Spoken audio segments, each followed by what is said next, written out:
Recording is on.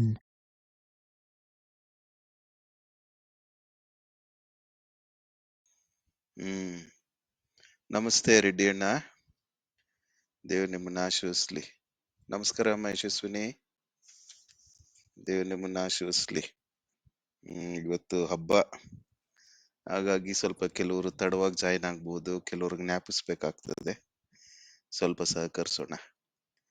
ದೇವರಿದ್ದಾನೆ, ದೇವ್ರು ನಮ್ಮನ್ನ ನಡೆಸ್ಲಿ. ಹ್ಮ್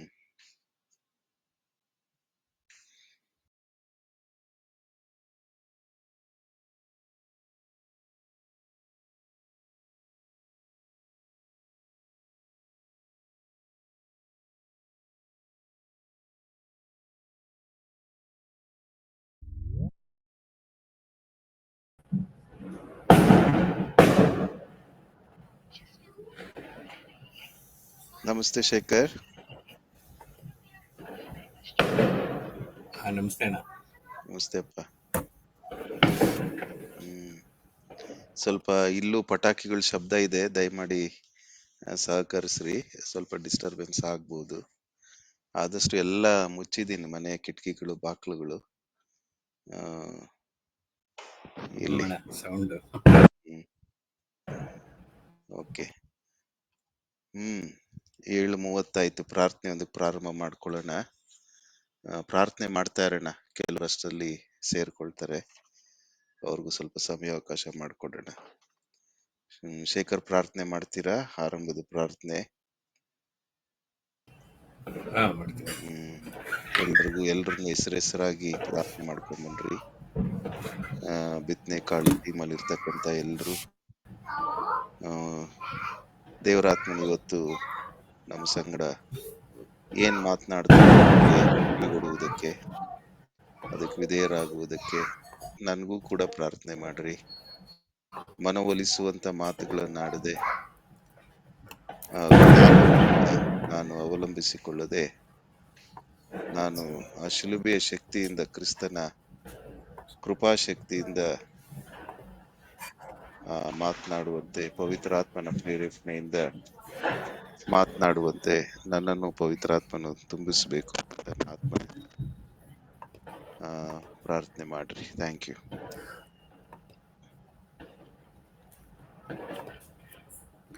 ಯೇಸುವಿನ ಕೃಪೆ ಮುಖಾಂತರ ಕರ್ತನೆ, ಈ ಸಮಯದಲ್ಲಿ ಕರ್ತನೆ ನಮ್ಮೆಲ್ಲರನ್ನು ಸೇರಿಸ್ತಿದ್ಯಾ, ಅದಕ್ಕಾಗಿ ಸ್ತೋತ್ರ ಸ್ವಾಮಿ. ಕರ್ತನೆ, ಎಲ್ಲ ಸಮಯವೂ ಕರ್ತನೆ ನಿನಗೆ ಕರ್ತನೆ ನಾವು ಮಾನ್ಯವಾದದಂದು ಇಳಿಸಿ ಕರ್ತನೆ ಪ್ರಾಮುಖ್ಯತೆ ಕರ್ತನೆ ನಮ್ಮಲ್ಲಿ ವಿಶೇಷವಾಗಿ ಕಾರ್ಯ ಮಾಡು. ಯಾರ್ಯಾರು ಜಾಯ್ನ್ ಆಗ್ಬೇಕಂತಿದ್ರು ಕರ್ತನೆ ಅವ್ರು ಜಾಯ್ನ್ ಆಗುವಂಥ ಕೃಪೆ ಕೊಡು. ವಿಶೇಷವಾಗಿ ಕರ್ತನೆ ನೆಲಮಂಗಲ ಸಭೆಯವರು ಕರ್ತನೆ ಜಾಯ್ನ್ ಆಗಬೇಕಾದ್ರೆ ಕರ್ತನೆ ಎಲ್ಲರಿಗೂ ಕರ್ತನೆ ತಕ್ಕ ಸಮಯದಲ್ಲಿ ಕರ್ತನೆ ಎಲ್ಲ ಅಡಚಣೆಗಳು ಏನೇ ಇದ್ರು ಕರ್ತನೆ ಅವೆಲ್ಲನೂ ಬದಿಗಟ್ಟಿ ಕರ್ತನೆ ನೀನು ಕರ್ತನೆ ಅವರು ಸಹಾಯ ಮಾಡಬೇಕಾಗಿ ಬೇಡ್ಕೊತಾ ಇದ್ದೀನಿ. ವಾಕ್ಯ ಕೊಡುವುದರಲ್ಲಿ ಕರ್ತನೆ ಅಭಿಯಾನಾಗಿ ಕರ್ತನೆ ನೀನು ಪರಿಶುದ್ಧರನ್ನು ತುಂಬಿಸಿ ಕರ್ತನೆ ವಾಕ್ಯವನ್ನು ಕರ್ತನೆ ಅವರಿಗೆ ನೀನು ಪ್ರಕಟಿಸಿದ್ದೀವಿ ಕರ್ತನೆ. ನಿನಗೆ ಮಹಿಮೆ ಪಡುತ್ತವೆ ಇರಲಿ, ನಿನಗೆ ಮಹಿಮೆ ಪಡಿಸುವಾಗಿ ನಮ್ಮನ್ನು ಹೇಳಿ ಕರ್ತನೆ, ನಮ್ಮನ್ನು ಕರ್ತನೆ ವಾಕ್ಯದಿಂದ ಕರ್ತನೆ ನಮ್ಮನ್ನು ಕರ್ತನೆ ಮುಂದೆ ನಡೆಸಿಕ್ಕಾಗುವಂತೆ ಪರಿಶುದ್ಧಾತ್ಮ ನೀನು ಸಹಾಯ ಮಾಡು.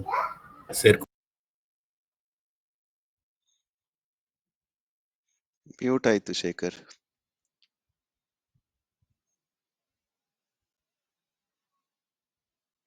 ಮ್ಯೂಟ್ ಆಗಿದೆ ಶೇಖರ್ ನಿಮ್ದು. ಸರ್, ನೀನು ಮಾತನಾಡೋದು ಹೊರತು ಕರ್ತನೆ ನಮ್ಮಲ್ಲಿ ಕರ್ತನೆ ಬೇರೆ ಇನ್ಯಾರು ಕರ್ತನೆ ಮಾತನಾಡೋಕ್ಕಾಗಲ್ಲ ಕರ್ತನೆ. ಪರಿಶುದ್ಧಾತ್ಮ ನೀನು ಮಾತನಾಡೋ ಕರ್ತನೆ ಒಬ್ಬೊಬ್ಬರನ್ನು ಕರ್ತನೆ ನೀನು ಸೇವೆಗೆ ಕರ್ತನೆ ನಾವು ಹೇಗೆ ಉಪಯೋಗ ಆಗಬೇಕು, ಶಿಷ್ಯತ್ವದಲ್ಲಿ ಹೇಗೆ ಬೆಳಿಬೇಕು ಅನ್ನೋದು ಕರ್ತನೆ ಈ ಸಂದರ್ಭವನ್ನು ಉಪಯೋಗಿಸ್ಕೊಂಡು ಕರ್ತನೆ ನಿನಗೆ ಮೇಲ್ಪಡೋ ರೀತಿಯಲ್ಲಿ ಕುಟುಂಬದಲ್ಲಿಯೂ ಸಮಾಜದಲ್ಲಿಯೂ ಕರ್ತನೆ ನಮ್ಮನ್ನು ಉಪಯೋಗಿಸ್ಕೊ ಕರ್ತನೆ. ಮಾದರಿ ಜೀವಿತವನ್ನು ಜೀವಿಸುವುದರಲ್ಲಿ ಕರ್ತನೆ ವಾಕ್ಯದ ಮುಖಾಂತರ ವಿಶೇಷವಾಗಿ ಕರ್ತನೆ ಶಿಷ್ಯತ್ವದಲ್ಲಿ ನಮಗೆ ನೀನು ಕಲಿಸ್ತಾ ಇದೆಯಾ, ಅದಕ್ಕಾಗಿ ಸ್ತೋತ್ರ ಕರ್ತನೆ. ಅನ್ವಯಗಳನ್ನು ತರ್ತಾ ಇದೆಯಾ, ಒಂದೊಂದು ಅನ್ವಯ ಕರ್ತನೆ ನಮ್ಮಲ್ಲಿ ಮಾತನಾಡ್ತದೆ ಕರ್ತನೆ. ಎಲ್ಲಿ ನಾವು ಹೊಡಿತಾ ಇದೀವಿ, ಎಲ್ಲಿ ತಿದ್ಕೋಬೇಕು ಅನ್ನೋದು ವಿಶೇಷ ರೀತಿಯಲ್ಲಿ ಕರ್ತನೆ ನೀನು ನಡೆಸ್ತಾ ಇದೆಯಾ, ಅದಕ್ಕಾಗಿ ಸ್ತೋತ್ರ ಕರ್ತನೆ. ಕರ್ತನೆ ಇವಾಗ ಜಾಯ್ನ್ ಆಗ್ಬೇಕಾದ್ರೆ ವಿಶೇಷವಾಗಿ ನೆಲಮಂಗಲ ಸಭೆಯಲ್ಲಿ ಕರ್ತನೆ ಒಬ್ಬೊಬ್ಬರನ್ನು ಕರ್ತನೆ ನಾನು ನೆನಪು ಮಾಡಿದಂಗೆ ಕರ್ತನೆ ಕುಟುಂಬವಾಗಿ ಕರ್ತನೆ ಲಕ್ಷ್ಮಣ್ಣ ಕರ್ತನೆ ಅವರು ಕರ್ತನೆ ಆ ಎಲ್ಲ ಕುಟುಂಬಗಳನ್ನು ನಡೆಸ್ತಾ ಇದ್ದಾರೆ. ಅದಕ್ಕಾಗಿ ಅವ್ರಿಗೂ ಕರ್ತನೆ ನೀನು ಹೇಗೆ ಕರ್ತನೆ ನೆಲಮಂಗಲ ಸಭೆಯನ್ನು ನಡೆಸಬೇಕು ಕರ್ತನೆ ಅದನ್ನು ಅವರಿಗೆ ತಿಳಿಯಪಡಿಸಿ ಕರ್ತನೆ.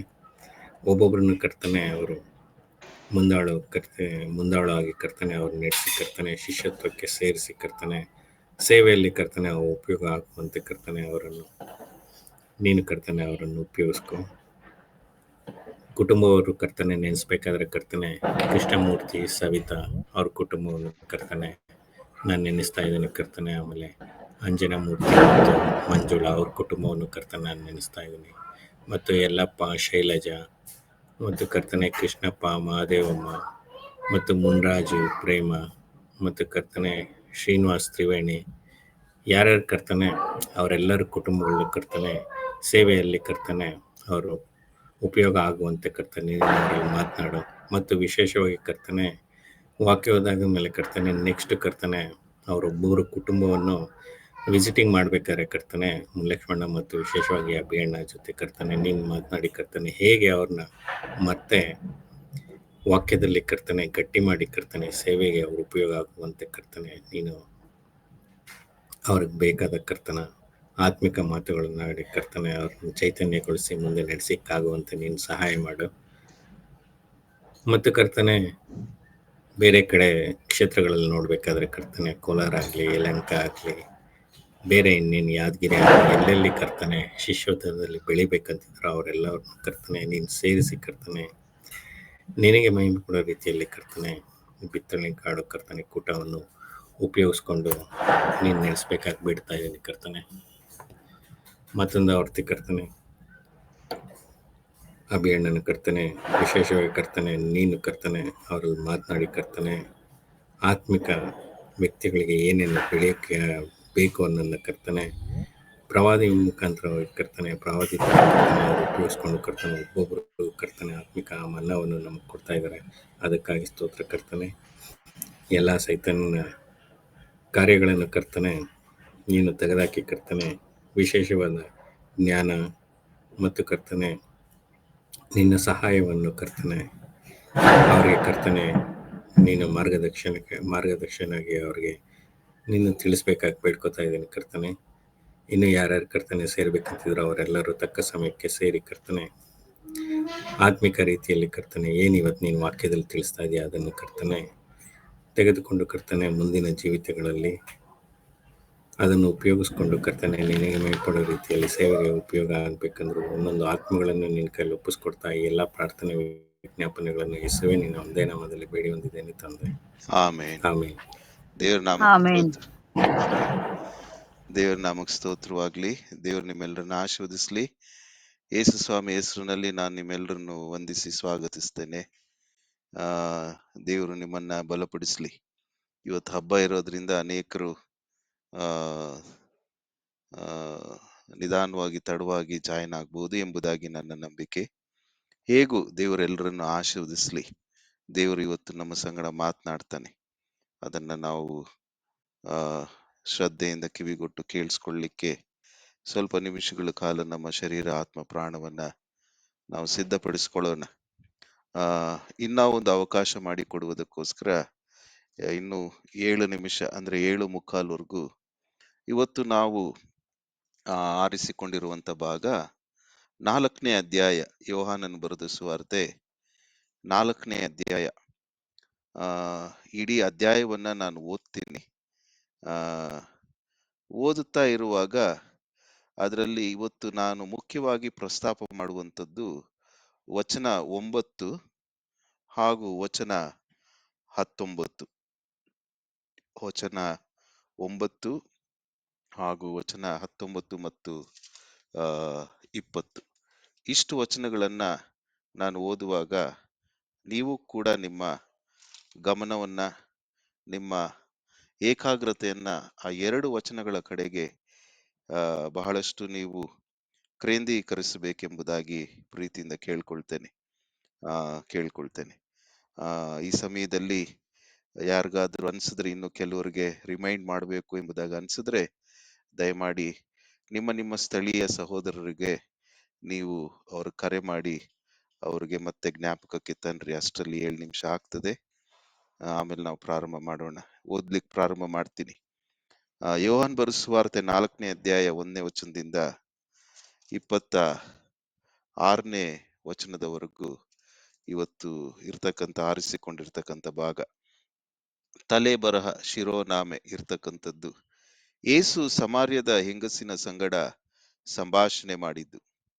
ಏಸು ಯೋಹಾನನಿಗಿಂತ ಹೆಚ್ಚು ಶಿಷ್ಯರನ್ನು ಮಾಡಿಕೊಂಡು ಅವರಿಗೆ ದೀಕ್ಷಾ ಸ್ನಾನ ಮಾಡಿಸುತ್ತಾನೆಂಬ ಸುದ್ದಿಯನ್ನು ಫರಿಸಾಯರು ಕೇಳಿದರೆಂದು ಕರ್ತನಿಗೆ ತಿಳಿದಾಗ ಆತನು ಯೂದಾಯವನ್ನು ಬಿಟ್ಟು ಗಲಿಲಾಯಕ್ಕೆ ತಿರುಗಿ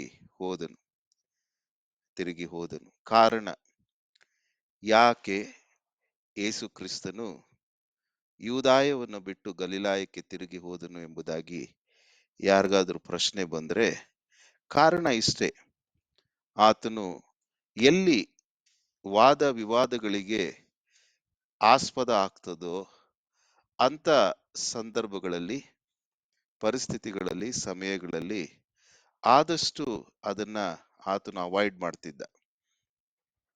ಮಾಡ್ತಿದ್ದ. ಇಂಗ್ಲಿಷ್ ನಲ್ಲಿ he was always preferring to avoid controversies.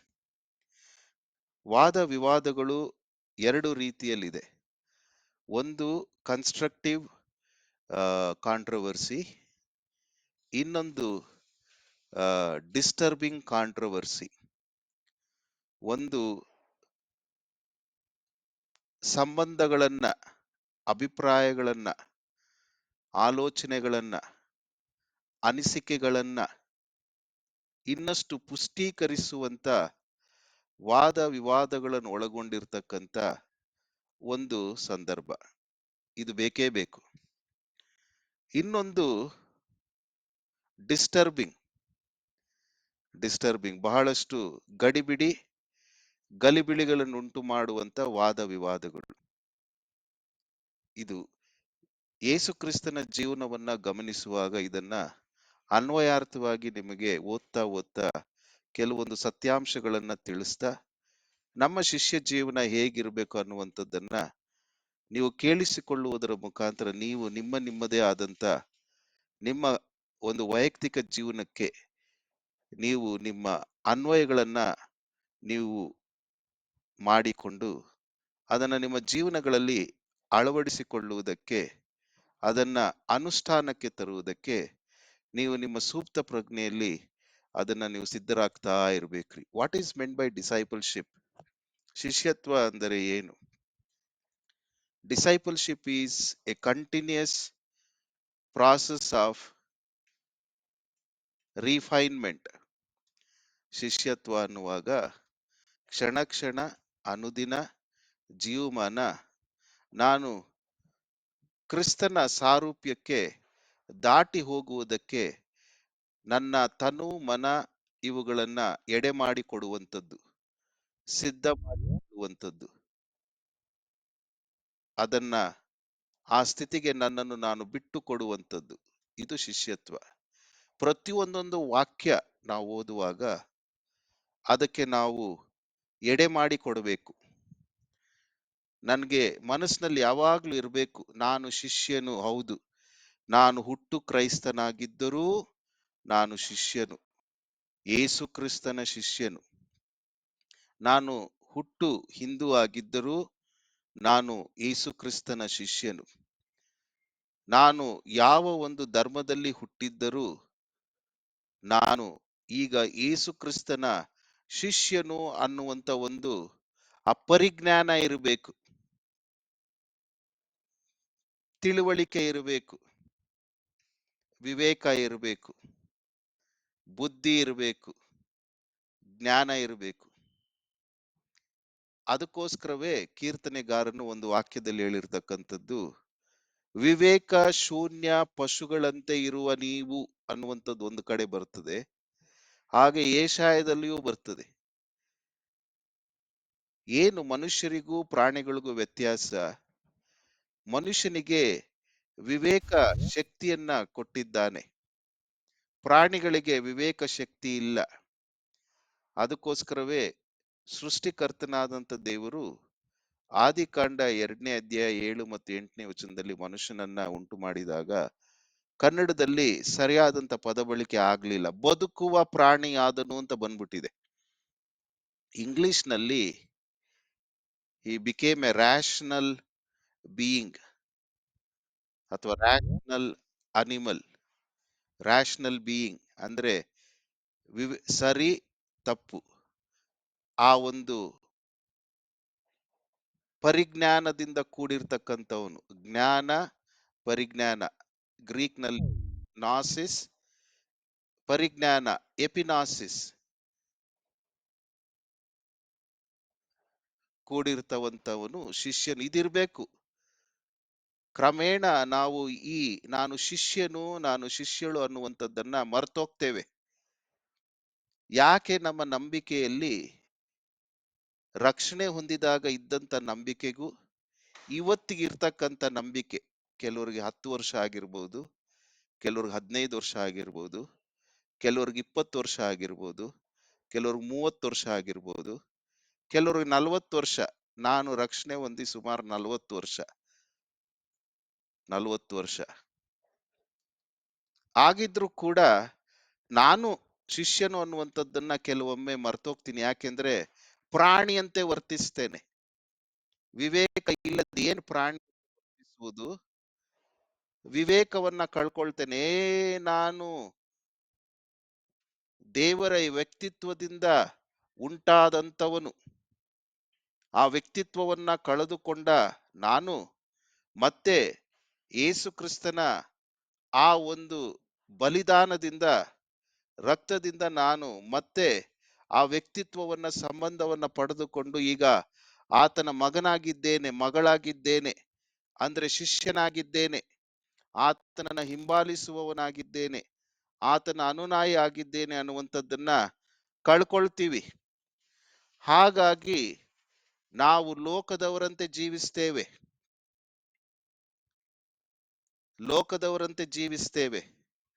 ನಮ್ಮಲ್ಲಿ ಯೇಸು ಕ್ರಿಸ್ತನ ಅವರೆಕಾಯಲ್ಲಿದ್ದಂತ ಸೊಗಡು ಏನೂ ಕಾಣಿಸಲ್ಲ.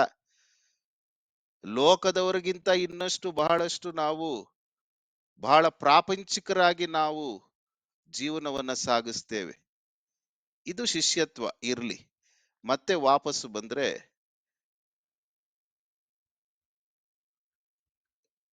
ವಾದ ವಿವಾದಗಳು ಎಷ್ಟು ವಿಧ ಅಂತ ಹೇಳಿದೆ? ಯಾರಾದ್ರೂ ಜ್ಞಾಪಿಸ್ತೀರಾ ನನಗೆ? ವಾದ ವಿವಾದಗಳು ಎಷ್ಟು? ವಾದ ವಿವಾದಗಳು ಮೊದಲನೇದು ಯಾವುದು? Constructive and destructive. Constructive and disturbing controversy ಎರಡೂ ಇತ್ತು ಯೇಸು ಕ್ರಿಸ್ತನಲ್ಲಿ. ಪರಿಸಾಯರನ್ನ, ಶಾಸ್ತ್ರಿಗಳನ್ನ, ಬೋಧಕರನ್ನ, ಸದ್ದುಕಾಯರನ್ನ,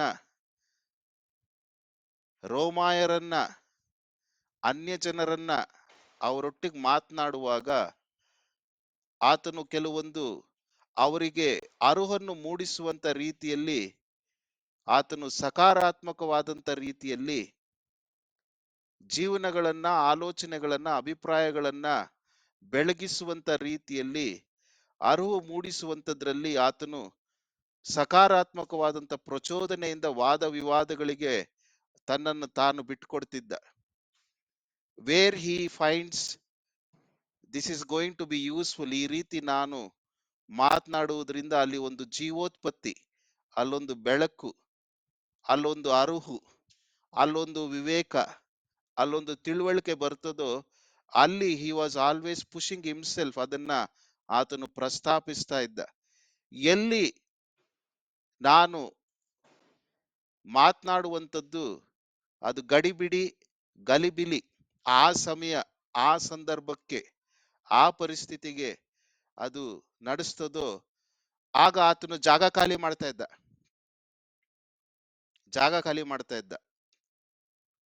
ತಲೆ ಗಟ್ಟಿಗಿದೆ ಅಂತೇಳಿ ಬಂಡೆಗೆ ಚಚ್ಕೊಳ್ಳುವಂತ ಕೆಲಸ ಮಾಡ್ತಾ ಇರಲಿಲ್ಲ. ಸೊ ಶಿಷ್ಯರಾದಂತ ನಾವು ಕೂಡ ಅನುಸರಿಸಬೇಕಾದಂತ ಮಾದರಿ ಯೇಸು ಕ್ರಿಸ್ತನಿಂದ. ವಾದ ವಿವಾದಗಳು ಬೇಕು, and arguments will build life, my life and others' life. But if the same argument and controversies disturbs and destroys me and other person, we should avoid that. ಸಮಯ ಬರುವವರೆಗೂ ಕಾಯಬೇಕು.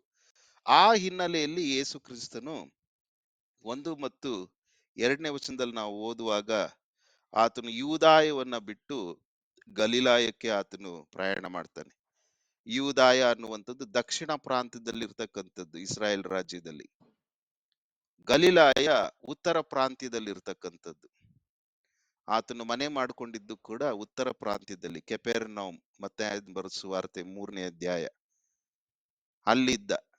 ಸೇವೆ ಪ್ರಾರಂಭ ಮಾಡಿದ ತಕ್ಷಣ ತನ್ನ ತಂದೆ ತಾಯಿಯ ಮನೆಯನ್ನ ಬಿಟ್ಟು, ನಜರೇತನ್ನ ಬಿಟ್ಟು ಕೆಪೆರ್ನೌಮಿಗೆ ಬಂದ. ಅದರಿಂದ ಅನೇಕ ಅನ್ವಯಗಳನ್ನು ತೆಗಿಬಹುದು, ಆದರೆ ಇವತ್ತು ಅದ್ರ ಪ್ರಸ್ತಾಪ ಇಲ್ಲ. ಸೊ ಗಲಿಲಾಯ ಅನ್ನುವಂಥದ್ದು ಉತ್ತರ ಪ್ರಾಂತ್ಯ, ಯೂದಾಯ ದಕ್ಷಿಣ ಪ್ರಾಂತ್ಯ. ಇರ್ಲಿ, ಅದರೊಳಗೆ ಸ್ನಾನ ಮಾಡಿಸುತ್ತಿದ್ದವನು ಯೇಸುವಲ್ಲ, ಆತನ ಶಿಷ್ಯರೇ ಮಾಡಿಸುತ್ತಿದ್ದರು. ಇದು ಕೂಡ ನನ್ನ ಇವತ್ತಿನ ಪ್ರಸ್ತಾಪ ಅಲ್ಲ. ದೀಕ್ಷಾ ಸ್ನಾನದ ಬಗ್ಗೆ ನಾವು ಇವತ್ತು ಗಮನ ಹರಿಸುವುದಿಲ್ಲ. ಇಲ್ಲಿ ಇರ್ತಕ್ಕಂಥ ಒಂದು ಸಂದರ್ಭ, ಆತನು ಸಮಾರ್ಯ ಸೀಮೆಯನ್ನು ಹಾದು ಹೋಗಬೇಕಾಯಿತು. ಹೋಗುವಾಗ ಸಮಾರ್ಯ ಸೀಮೆಗೆ ಸೇರಿದ ಸುಕರೆಂಬ ಊರಿಗೆ ಬಂದನು. ಅದು ಯಾಕೋಬನು ತನ್ನ ಮಗನಾದ ಯೋಸೇಫನಿಗೆ ಕೊಟ್ಟ ಭೂಮಿಯ ಹತ್ತಿರದಲ್ಲಿತ್ತು. ಅಲ್ಲಿ ಯಾಕೋಬನು ತೆಗೆಸಿದ ಬಾವಿ ಇತ್ತು. ಯೇಸು ದಾರಿ ನಡೆದು ದಣಿದು ಆ ಬಾವಿಯ ಬಳಿಯಲ್ಲಿ ಹಾಗೆ ಕೂತುಕೊಂಡನು. ಹೆಚ್ಚು ಕಡಿಮೆ ಮಧ್ಯಾಹ್ನವಾಗಿತ್ತು. ಇಲ್ಲಿ ಪ್ರಾಮುಖ್ಯವಾದಂತ ಪದ ಸಮಾರ್ಯ ಸೀಮೆ, ಹಾದು ಹೋಗಬೇಕಾಯಿತು. ಹೇಗೆ ನಾವು ದಕ್ಷಿಣ ಭಾರತದಿಂದ ಉತ್ತರ ಪ್ರಾಂತ್ಯಕ್ಕೆ ಹೋಗ್ಬೇಕಾದ್ರೆ ಬಾರ್ಡರ್, ಹಾಗೆ ಆ ಬಾರ್ಡರ್ ಅನ್ನ ದಾಟಿ ಸಮಾರ್ಯ ಸೀಮೆಗೆ ಕಾಲಿಟ್ಟ. ಸಮಾರ್ಯ, ಹಾಗಾದ್ರೆ ಸಮಾರ್ಯ ಅಂದರೆ ಏನು? ಸಮಾರ್ಯ ಅನ್ನುವಂಥದ್ದು ಒಂದು ಊರು ಉತ್ತರ ಪ್ರಾಂತ್ಯದಲ್ಲಿ. ಸಮಾರ್ಯ ಅನ್ನುವಂಥದ್ದು ಒಂದು ಊರು ಉತ್ತರ ಪ್ರಾಂತ್ಯದಲ್ಲಿ ಒಂದು ಊರು. ಅಲ್ಲಿ ಆತನು ಕೂತುಕೊಂಡನು. ಹೆಚ್ಚು ಕಡಿಮೆ ಮಧ್ಯಾಹ್ನವಾಗಿತ್ತು. ಆತನ ಶಿಷ್ಯರು ಊಟಕ್ಕೆ ಬೇಕಾದದನ್ನು ಕೊಂಡುಕೊಳ್ಳುವುದಕ್ಕಾಗಿ ಊರೊಳಗೆ ಹೋಗಿರಲು ಸಮಾರ್ಯದವಳಾದ ಒಬ್ಬ ಹೆಂಗಸು ನೀರು ಸೇದುವುದಕ್ಕೆ ಬಂದಳು. ಇಲ್ಲಿ ಸಮಾರ್ಯರು ಯಾರು ಎಂಬುದಾಗಿ ನೋಡುವಾಗ, ಅವರು ಕೂಡ ಇಸ್ರಾಯೇಲ್ ಜನಾಂಗಕ್ಕೆ ಸೇರಿದವರೇ. ಅವರು 12 ಕುಲಗಳಿಂದ ಉಂಟಾದಂತವರೇ.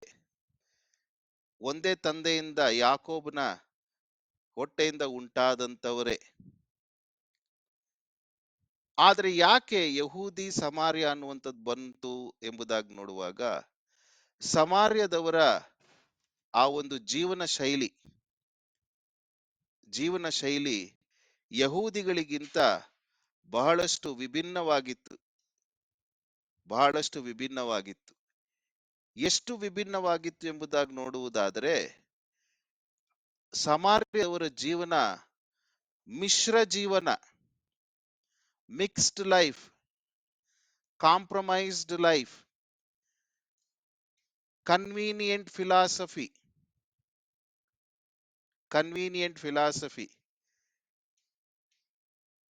ಯಾರಾದ್ರೂ ನನಗೆ ಕನ್ವೀನಿಯಂಟ್ಗೆ ಸರಿಯಾದಂತ ಕನ್ನಡ ಪದವನ್ನ ನಿಮಗೆ ಹೊಳೆದಾಗ ತಿಳಿಸ್ರಿ. ಕನ್ವೀನಿಯಂಟ್ ಫಿಲಾಸಫಿ, ಮಿಕ್ಸ್ಡ್ ಲೈಫ್, ಅನುಕೂಲವಾದಂತ ಸಿದ್ಧಾಂತದಿಂದ ತಮ್ಮ ಜೀವನವನ್ನ ನಿರೂಪಿಸಿಕೊಳ್ಳುವಂತವರು. ಥ್ಯಾಂಕ್ಸ್ ರೆಡ್ಡಣ್ಣ. ಮಿಶ್ರ ಜೀವನ, 3 ರೀತಿಯಲ್ಲಿ ಮಿಶ್ರ ಜೀವನ. ಅವರು ದೇವರಿಂದ ಆಯಲ್ಪಟ್ಟಂತವರೇ, ದೇವರು ಆದುಕೊಂಡಂತ ಜನಾಂಗವೇ, ದೇವರಿಗೆ ಮೀಸಲಾದಂತ ಜನಾಂಗವೇ, ಮೋಶೆಯ ಧರ್ಮಶಾಸ್ತ್ರವನ್ನ ಅನುಸರಿಸ್ತಾ ಬಂದಂತ ಜನಾಂಗವೇ. ಆದಿಕಾಂಡ 35ನೇ ಅಧ್ಯಾಯ ಅಥವಾ 32ನೇ ಅಧ್ಯಾಯ ಎಂಬುದಾಗಿ ನೆನೆಸ್ತೇನೆ, 32 ಇರ್ಬೇಕು. ಅಲ್ಲಿಂದ ಇಸ್ರಾಯೇಲ್ರು ಬಂದಂತದ್ದು.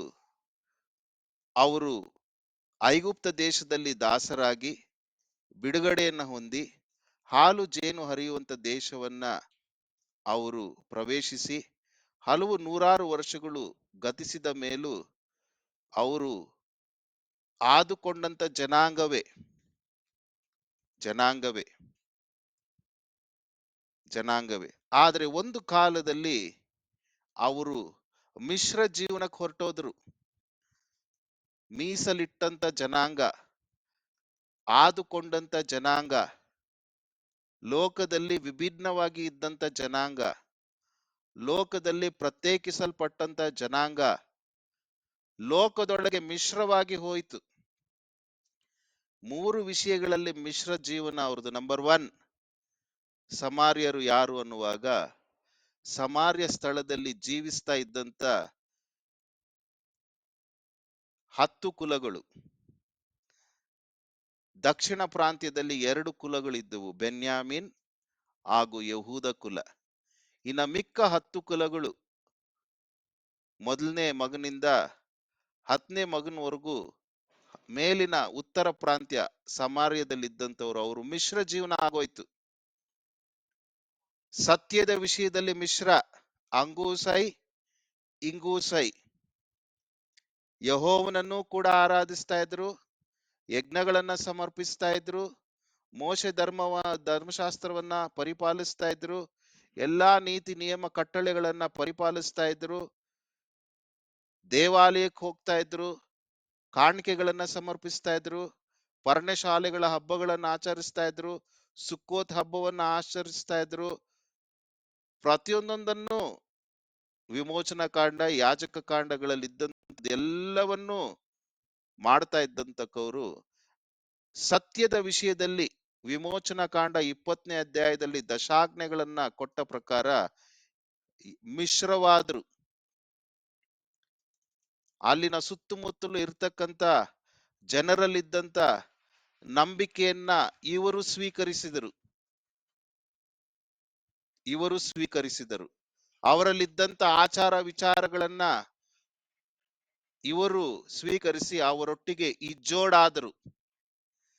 ನನ್ನ ಪದಬಳಿಕೆಗಳನ್ನ ಬಹಳ ಗಮನ ಇಟ್ಟು ನೀವೆಲ್ಲರೂ ನೋಟ್ಸ್ ಮಾಡ್ಕೊಳ್ಬೇಕ್ರಿ. ಯಾಕಂದ್ರೆ ಇದರಲ್ಲಿ ಇವತ್ತು ನಿಮ್ಮ ಕ್ರಿಸ್ತ ನಂಬಿಕೆಯ ಜೀವನ ನೀವು ಅವಲೋಕಿಸಿಕೊಂಡು ಒಂದು ಅನ್ವಯಕ್ಕೆ ಬಂದು ಒಂದು ಸುವಾರ್ಥ ದೃಷ್ಟಿಯಲ್ಲಿ ಒಂದು ಪವಿತ್ರತೆಯ ಪ್ರತಿಷ್ಠೆಗೆ ಹೆಜ್ಜೆ ಹಾಕ್ಲಿಕ್ಕೆ ಸಾಧ್ಯ ಆಗ್ತದೆ, ಒಂದು ನಾಂದಿ ಆಗ್ತದೆ.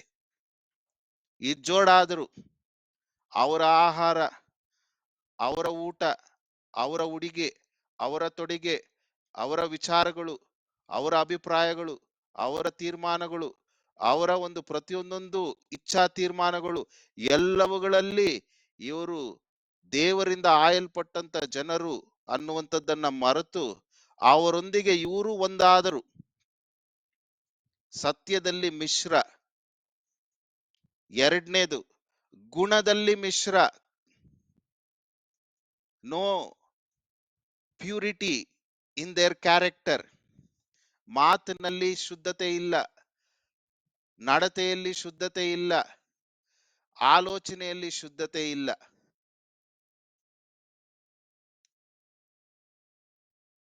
ಪಾಪಮಯವಾಗಿ ಕೂಡಿದಂತ ಜೀವನ, ಗುಣ ಜೀವನ. ಹಾಗೂ ಜೀವನ ಶೈಲಿ ನೋಡುವಾಗ ಹಾರಿಬಲ್, ಶೋಚನೀಯ ಸ್ಥಿತಿ. ಮಕ್ಕಳನ್ನ ಆಹುತಿ ಕೊಡುವಂಥದ್ದು, ಬಲಿ ಕೊಡುವಂಥದ್ದು, ವಿಪರೀತ, ಎಲ್ಲಾ ಮಿಶ್ರ, ಎಲ್ಲನೂ ಮಿಶ್ರ. ಆ ಸಮಯಕ್ಕೆ, ಆ ಸಂದರ್ಭಕ್ಕೆ ಏನ್ ಬೇಕೋ ರೆಡ್ಡಣ್ಣ ಸಹಾಯ ಮಾಡಿದ ಹಾಗೆ ಅನುಕೂಲ ಸಿದ್ಧಾಂತಗಳಾಗ್ಬಿಟ್ರು. ಕನ್ವೀನಿಯಂಟ್ ಫಿಲಾಸಫಿ ಕನ್ವಿಕ್ಷನ್ಸ್ ಹೋಗ್ಬಿಟ್ರು. ಇದು ಸಮಾರ್ಯ. ಸಮಾರ್ಯ ಅಂದ್ರೆ ಮಿಶ್ರ ಜೀವನ. ಮೇಲಿನ 10 ಕುಲಗಳಲ್ಲಿದ್ದಂತ ಸಮಾರ್ಯ ಪ್ರಾಂತ್ಯದಲ್ಲಿ ಉತ್ತರ ದಿಕ್ಕಿನಲ್ಲಿದ್ದಂತ 10 ಕುಲಗಳಲ್ಲಿದ್ದಂತ ಮಿಶ್ರ ಜೀವನ ದಕ್ಷಿಣ ಪ್ರಾಂತ್ಯದಲ್ಲಿದ್ದಂತ ಯಹೂದಿಗಳಿಗೆ ಅದು ಇಷ್ಟವಾಗ್ತಾ ಇರಲಿಲ್ಲ. ಆದುದರಿಂದ ಇವರಿಬ್ಬರಿಗೂ ಹೊಕ್ಕು ಬಳಿಕೆ ಇರಲಿಲ್ಲ. ಯಹೂದಿಗಳು purity of life, purity of faith, purity of lifestyle, ನಾವು ಯೆಹೋವನಿಗೆ ಸಂಬಂಧಪಟ್ಟಂತವರು, ಸೃಷ್ಟಿಕರ್ತನಾದಂತ ದೇವರಿಗೆ ನಾವು ಸಂಬಂಧಪಟ್ಟಂತವರು, ನಾವು ಬೇರೆ ಯಾವ ದೇವರುಗಳಿಗೂ ನಾವು ಗೌರವವನ್ನ ಸಲ್ಲಿಸುವುದಿಲ್ಲ. ಸೃಷ್ಟಿಕರ್ತನಿಗೆ ಸಲ್ಲಿಸುವ ಗೌರವವನ್ನ ಬೇರೆದಕ್ಕೆ ನಾವು ಸಲ್ಲಗೊಡಿಸುವುದಿಲ್ಲ. They were very clear in their stand. ಹಾಗಾಗಿ ಯಹೂದಿಗಳು ಸಮಾರ್ಯದವರನ್ನ ಜೊತೆ ಹೊಕ್ಕು ಬಳಕೆ ಮಾಡ್ಕೊಳ್ತಾ ಇರಲಿಲ್ಲ. ಅನ್ವಯ ಅನ್ವಯ ನಿಮ್ಮ ಪ್ರಿಯ ಅಂಕಲ್, ಸೇವಕರಾದಂತ ನನ್ನ ತಂದೆ, ನನಗೆ ಶಾರೀರಿಕ ತಂದೆಯು, ನನಗೆ ಆತ್ಮಿಕ ತಂದೆಯು, ಅನೇಕ ಬಾರಿ ಹೇಳ್ತಾ ಇದ್ರು, ಮಗನೇ ಈ ದರ್ಶನ ಕೊಟ್ಟಿದ್ದೀನಿ ಇವ್ರಿಗೆ, ನಮ್ಮ ಹಿಂದೂ ಮಕ್ಕಳಿಗೆ, ಆದ್ರೆ ಒಂದೊಂದ್ಸತಿ ಭಯ ಇದೆ ನನಗೆ. ಇವ್ರು ಯೇಸುವನ್ನ ಹಿಂಬಾಲಿಸ್ತಾ ಮತ್ತೆ ಹಳೆ ನಂಬಿಕೆಯಲ್ಲಿ ಇವ್ರು ಇಜ್ಜೋಡಾಗ್ಬಿಡ್ತಾರೆ ಮಗನೇ, ನನ್ಗದೊಂದೇ ಭಯ ಇರೋದು. ಬಹಳ ಇದಕ್ಕೆ ಪ್ರಯಾಸ ಪಡ್ಬೇಕು ನೀವೆಲ್ರು, ಬಹಳ ಇದಕ್ಕೆ ನೀವು ಪ್ರಯಾಸ ಪಡ್ಬೇಕು, ಬಹಳ ಇದಕ್ಕೆ ಪ್ರಯಾಸ ಪಡ್ಬೇಕು. ಇವತ್ತು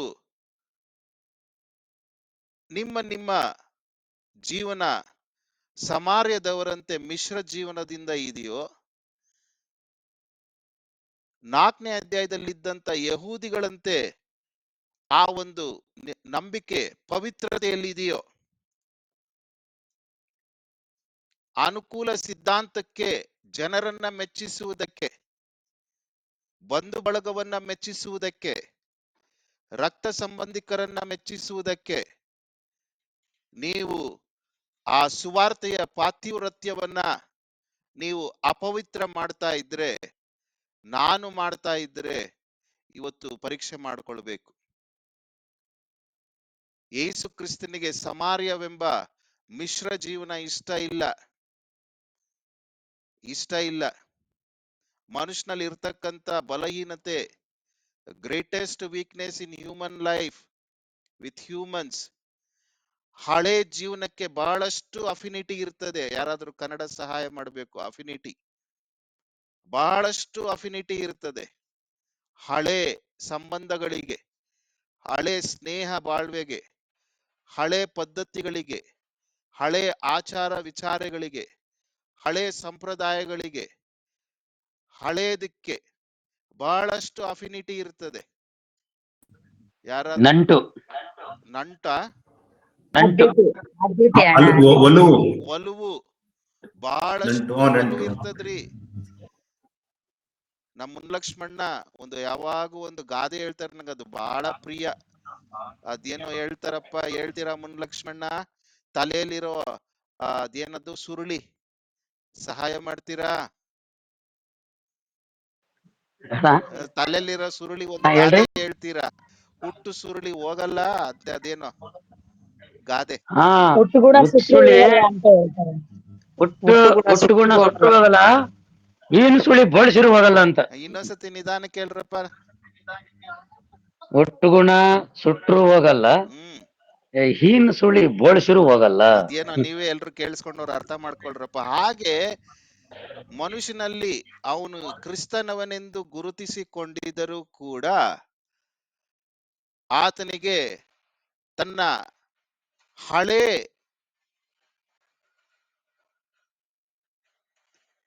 ಸಂಗತಿಗಳ ಬಗ್ಗೆ ಬಹಳಷ್ಟು ಒಲವಿರ್ತದೆ. It pulls that man. It pulls that man. Dangerous state.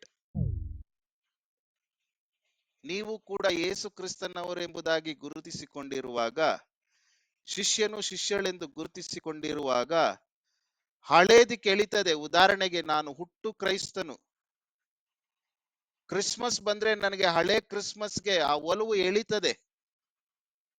Watch night service ಎಳಿತದೆ.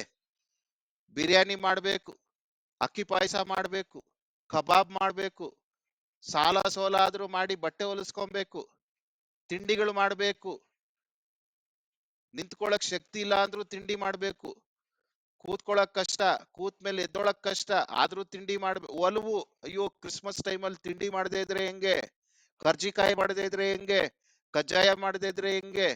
ನಮ್ಮಮ್ಮನು Christmas ಟೈಮಲ್ಲಿ ಆಗಿನ ಕಾಲದಲ್ಲಿ ಕ್ವಾಲಿಟಿ ಅಲ್ಯೂಮಿನಿಯಂ ಡಬ್ಬ ಬಾಕ್ಸಸ್ ಬರೋದು ದೊಡ್ಡದು, ಇವಾಗ ಇಲ್ಲ ರೀ. ಅದ್ರಲ್ಲಿ 12 ಡಬ್ಬಗಳು ತಿಂಡಿ ಮಾಡೋರು ನಮ್ಮಮ್ಮ. ನಾವ್ ಇನ್ನೂ ಚಿಕ್ಕವ್ರು, 3 ವರ್ಷ 4 ವರ್ಷ, ಇನ್ನೂ ಕಣ್ಣಗಿದೆ ಅದು. ಒಲವು ಇರ್ತದೆ ಆ ಹಬ್ಬಗಳು ಬಂದಾಗ, ಒಲವಿರ್ತದೆ, ಒಲವಿರ್ತದೆ. ಅದು ಶಿಷ್ಯನಾದ ಮೇಲೆ ಕ್ರಮೇಣ ಆ ಒಲವು ಅದು ಆತ್ಮಿಕತ್ವಕ್ಕೆ ನಡೆಸಬೇಕು, ಆತ್ಮಿಕತ್ವಕ್ಕೆ ನಡೆಸಬೇಕು. ಇವತ್ತು ದೊಡ್ಡ ಶೋಧನೆ, ನಾವು ಸುವಾರ್ತೆಯಲ್ಲಿ ನಿಮ್ಗೆಲ್ರಿಗೂ ಶಿಷ್ಯರಾಗಿ ಇರುವುದಕ್ಕೆ ಸ್ವಾತಂತ್ರ್ಯ ಕೊಟ್ಟಿರ್ತಕ್ಕಂಥದ್ದು ಹಳೆ ಸಂಗತಿಗಳ ಬಗ್ಗೆ ಒಲವಿನೊಂದಿಗೆ ನೀವು ಕ್ರಿಸ್ತನ ಶಿಷ್ಯನು ಶಿಷ್ಯಳೆಂದು ಗುರುತಿಸಿಕೊಳ್ಳುವುದಕ್ಕಾಗಿ ಅಲ್ಲ. ಹಳೆ ಒಲುವಿಗೆ ಸಾಯಬೇಕು. ವಿಷಯಾಭಿಲಾಷೆ, ಸ್ವೇಚ್ಛಾಭಿಲಾಷೆ ಸಹಿತ ಶಿಲುಬೆಗೆ ಹಾಕಿದರು. ಇವತ್ತು ಗಮನಿಸಬೇಕಾದಂತ ಎಚ್ಚರಿಕೆ, ಬಿಟ್ಟು ಬಿಡಬೇಕಾದಂತ ಪಾಪ. ಹಳೆ ಒಲುವಿಗೆ ಸಾಯಬೇಕು.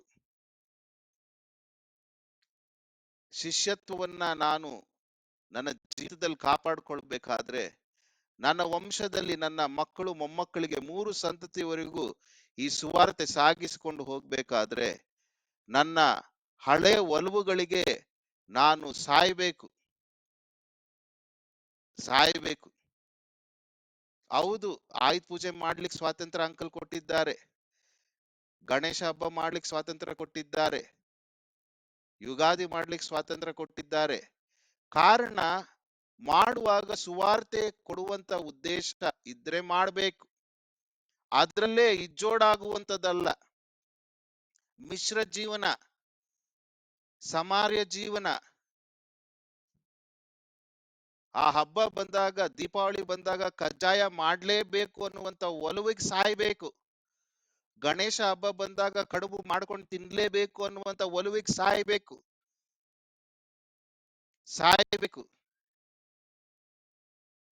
ಮಿಶ್ರ ಜೀವನ. ಇವತ್ತು ಇದರಿಂದ ದೇವರು ಮಾತನಾಡ್ತಾ ಇದ್ದೇನೆ. ಇಲ್ಲಿ ಕರೆಂಟ್ ಹೋಗ್ಬಿಟ್ಟೈತೆ, ಹಾಗಾಗಿ ನಾನ್ ಟಾರ್ಚ್ ಆನ್ ಮಾಡ್ಕೊಳ್ತೀನಿ, ಇಲ್ಲ ವಾಕ್ಯ ಓದಕ್ಕಾಗಲ್ಲ. ಸಾಯ್ಬೇಕು. ಮಿಶ್ರ ಜೀವನ ವೆರಿ ಡೇಂಜರಸ್.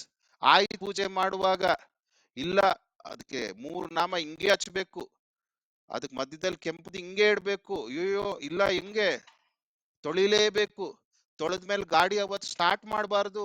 ಹಳೇ ಒಲವು.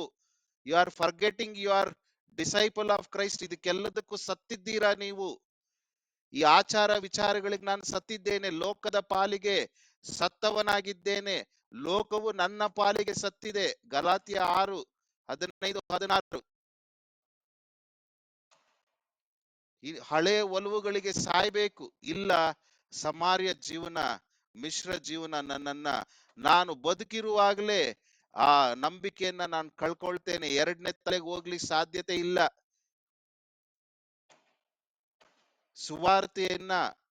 ಸುವಾರ್ತೆಯ ಮುನ್ಸಾಗುವಿಕೆಗೋಸ್ಕರ ಕೊಟ್ಟಿರ್ತಕ್ಕಂಥ ಸ್ವಾತಂತ್ರ್ಯವನ್ನ, ಹಳೆ ಒಲವುಗಳನ್ನ ಪೂರೈಸಿಕೊಳ್ಳಲು ಪ್ರಯಾಸ ಪಡಬೇಡ್ರಿ. ಸಮಾರ್ಯ ಜೀವನಕ್ಕೆ ಹೋಗಬಾರದು. ಇವತ್ತು ದೇವರಾತ್ಮನು ಮಾತನಾಡ್ತಾ ಇರ್ತಕ್ಕಂಥದ್ದು, don't have a mixed life.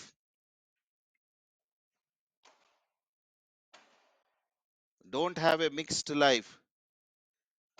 Life. ಸಮಾರ್ಯ ಇನ್ನು ಬಹಳಷ್ಟಿದೆ. ಇದು ಒಂದು ದಿವಸ ಕಾನ್ಫರೆನ್ಸ್ ಮಾಡಬೇಕು 4ನೇ ಅಧ್ಯಾಯಕ್ಕೆ.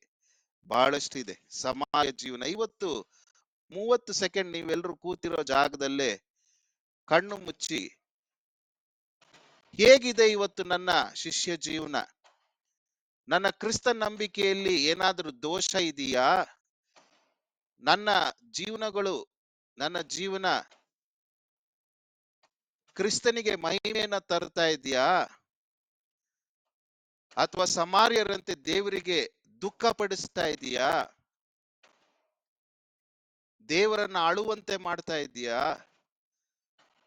ದೇವರಿಗೆ ಬಾಧೆಯನ್ನು ಉಂಟು ಮಾಡ್ತಾ ಇದೆಯಾ, ದೇವರು ನೊಂದುಕೊಳ್ತಾ ಇದ್ದಾನೆ, ಅಯ್ಯೋ ನನ್ನ ಮಕ್ಕಳು ಹೀಗೆ ಸಾಗಿದ್ರೆ ಸಮಾರ್ಯರಂತೆ ಮಿಶ್ರ ಜೀವನದಲ್ಲಿ ಇವರು ವಂಶದಲ್ಲಿ ನಂಬಿಕೆ ಕಣ್ಮರೆಯಾಗಿ ಹೋಗ್ತದಲ್ಲ ಅಂತ ಏನಾದ್ರೂ ಬಾಧೆಯನ್ನು ಅನುಭವಿಸ್ತಾ ಇದ್ದಾನ? ಒಂದು ನಿಮಿಷ ಅಥವಾ 30 ಸೆಕೆಂಡ್ ನೀವೆಲ್ಲರೂ ಇವತ್ತು ನೀವೇ ಅವಲೋಕನ ಮಾಡ್ಕೊಳ್ರಿ. ನಾನು ಮೌನವಾಗಿರ್ತೇನೆ.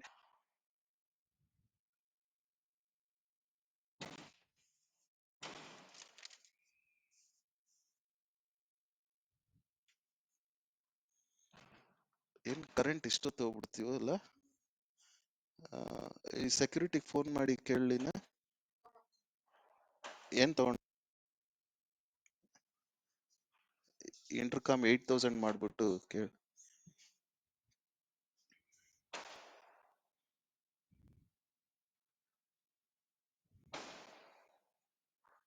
ದೇವ್ರ ಸ್ತೋತ್ರ.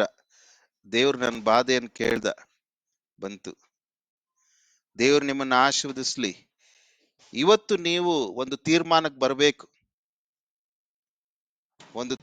ಬರಬೇಕು.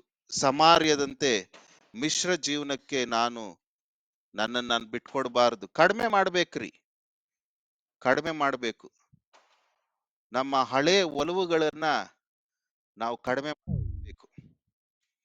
ಬಹಳ ಹೆಚ್ಚು ಪ್ರಾಶಸ್ತ್ಯ ಕೊಡ್ತಾ ಇದ್ದೀವಿ ಹಳೆ ಒಲವುಗಳಿಗೆ, ಆಚಾರ ವಿಚಾರಗಳಿಗೆ, ಹಬ್ಬಗಳಿಗೆ, ಊಟಗಳಿಗೆ, ಉಡುಗೆ ತೊಡುಗೆಗಳಿಗೆ, ಸಂಪ್ರದಾಯಗಳಿಗೆ ಬಹಳಷ್ಟು ಪ್ರಾಧಾನ್ಯತೆಯನ್ನ, ಪ್ರಾಶಸ್ತ್ಯವನ್ನ ಕೊಡ್ತಾ ಇದ್ದೇವೆ. ಡೇಂಜರ್. 2ನೇ ತಲೆಗೆ ನಂಬಿಕೆ ಕಣ್ಮರೆಯಾಗಿ ಹೋಗ್ತದೆ. ಡೇಂಜರ್. ಆಮೇಲೆ ವಂಶಗಳನ್ನ ಟಾರ್ಚ್ ಹಾಕಿ ಹುಡುಕಿದ್ರು ಸಿಗಲ್ಲ. ದೇವ್ರು ನಿಮ್ಮನ್ನ ನಡೆಸಲಿ, ದೇವ್ರು ನಿಮ್ಮನ್ನ ಆಶೀರ್ವದಿಸ್ಲಿ. ಹಾಗಾದ್ರೆ ಮುಂದುವರಿಸುವಾಗ 8ನೇ ವಚನದಲ್ಲಿ ಅಥವಾ 7ನೇ ವಚನ, ಆತನ ಶಿಷ್ಯರು ಊಟಕ್ಕೆ ಬೇಕಾದದ್ದನ್ನು ಕೊಂಡುಕೊಳ್ಳುವುದಕ್ಕಾಗಿ ಊರೊಳಗೆ ಹೋಗಿರಲು ಸಮಾರ್ಯದವಳಾದ ಒಬ್ಬ ಹೆಂಗಸು ನೀರು ಸೇದುವುದಕ್ಕೆ ಬಂದಳು.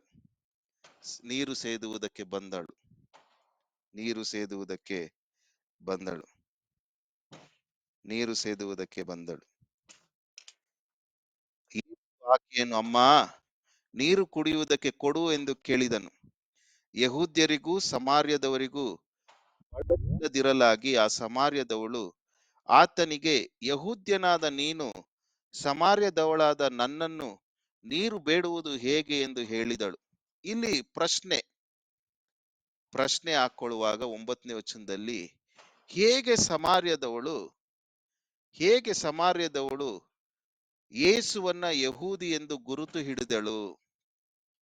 How she was able to identify that Jesus is a Jew. ಆತನು ಯಹೂದಿ ಅನ್ನುವಂಥದ್ದನ್ನ ಹೇಗೆ ಗುರುತಿಡಿದ್ಲು ಎಂಬುದಾಗಿ ನೋಡುವಾಗ 3 ಬಲವಾದಂತ ಕಾರಣಗಳು ಯೇಸು ಕ್ರಿಸ್ತನ ಜೀವನದಿಂದ ಪ್ರತಿಬಿಂಬಿಸ್ತಾ ಇದ್ದಂತ 3 ಬಲವಾದಂತ ಕಾರಣಗಳು. ನಂಬರ್ 1, ಆತನ ಬಟ್ಟೆ ಮತ್ತು ಆತನು ಮಾತನಾಡ್ತಾ ಇದ್ದಂತ ಭಾಷೆ.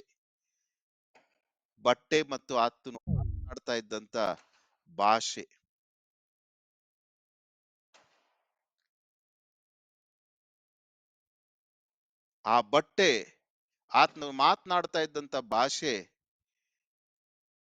ದೇವರ ಮಗಳಿಗೆ ಯೋಗ್ಯವಾದಂತ ರೀತಿಯಲ್ಲಿ, ದೇವರನ್ನ ಮಹಿಮೆ ಪಡಿಸುವಂತ ರೀತಿಯಲ್ಲಿ ದೇವರಿಗೆ ಮೆಚ್ಚುಗೆ ಆಗುವಂತ ರೀತಿಯಲ್ಲಿ ಆತನ ಉಡುಪು, ಆತನ ಭಾಷೆ ಇತ್ತು. His clothing and dialect, it reflected that he is child of god. ಆತನ ಬಟ್ಟೆ ಹಾಗೂ ಆತನ ಭಾಷೆ, ಇವನು ದೇವರ ಮಗನು, ಈಕೆ ದೇವರ ಮಗಳು ಅನ್ನುವಂಥದ್ದು ಎದ್ದು ಕಾಣ್ತಾ ಇತ್ತು, ಎದ್ದು ಕಾಣ್ತಾ ಇತ್ತು, ಎದ್ದು ಕಾಣ್ತಾ ಇತ್ತು. ಅನ್ವಯ, ನಮ್ಮ ಬಟ್ಟೆ ಜನರಿಗೆ ಏನ್ ಸಂದೇಶ ಕೊಡ್ತದೆ? ನಾವು ಹಾಕಿಕೊಳ್ಳುವಂತ ಉಡುಪು ಜನರಿಗೆ ಇವನು ಏನೋ ವಿಭಿನ್ನವಾಗಿದ್ದಾನಲ್ಲ, ಇವನಲ್ಲಿ ಏನೋ ಒಂದು ವಿಶಿಷ್ಟತೆ ಇದೆಯಲ್ಲ, ಇವನಲ್ಲಿ ಏನೋ ಒಂದು ವ್ಯತ್ಯಾಸ ಇದೆಯಲ್ಲ, ಇವನೇನೋ ಸಮಥಿಂಗ್ ಸ್ಪೆಷಲ್ ಇದಾನಲ್ಲ, ಇವನ್ ಮಾತನಾಡುವಂತ ಭಾಷೆ ಏನೋ ಒಂಥರ ಇದೆಯಲ್ಲ, ನಾವು ಮಾತನಾಡಂಗಿಲ್ವಲ್ಲ, ಬಹಳ ಕ್ಲಾರಿಟಿ ಇದೆಯಲ್ಲ, ಬಹಳ ಕ್ಲಾರಿಟಿ ಇದೆಯಲ್ಲ, ಬಹಳ ಪವಿತ್ರತೆ ಇದೆಯಲ್ಲ, ಬಹಳ ಪರಿಶುದ್ಧವಾಗಿದೆಯಲ್ಲ. ಇವತ್ತು ನಾನು ಹಾಕಿಕೊಳ್ಳುವಂತ ಉಡುಪು, ನಾನು ಮಾತನಾಡುವಂತ ಭಾಷೆ, ಇವನು ದೇವರ ಮಗನು, ಏಸು ಕ್ರಿಸ್ತನ ಮಗನು, ಏಸು ಕ್ರಿಸ್ತನ ಮಗಳು ಅನ್ನುವಂಥದ್ದನ್ನ ಪ್ರತಿಬಿಂಬಿಸ್ತದ? ನಾವು ಓಡಾಡುವಂತ ಜನರೊಟ್ಟಿಗೆ, ಒಡನಾಟದಲ್ಲಿರ್ತಕ್ಕಂಥವರೊಟ್ಟಿಗೆ ಇಸ್ ಇಟ್ ರಿಫ್ಲೆಕ್ಟಿಂಗ್? ಇದು ಕ್ರಿಸ್ತನನ್ನ ಕೊಡ್ತಾ ಇದೆಯಾ? ಪರೀಕ್ಷೆ ಮಾಡ್ಕೊಳ್ಬೇಕು. ಆಕೆ ಗುರ್ತಿಡಿದ್ಲು, ಇವನು ಯಹೂದಿನೇ.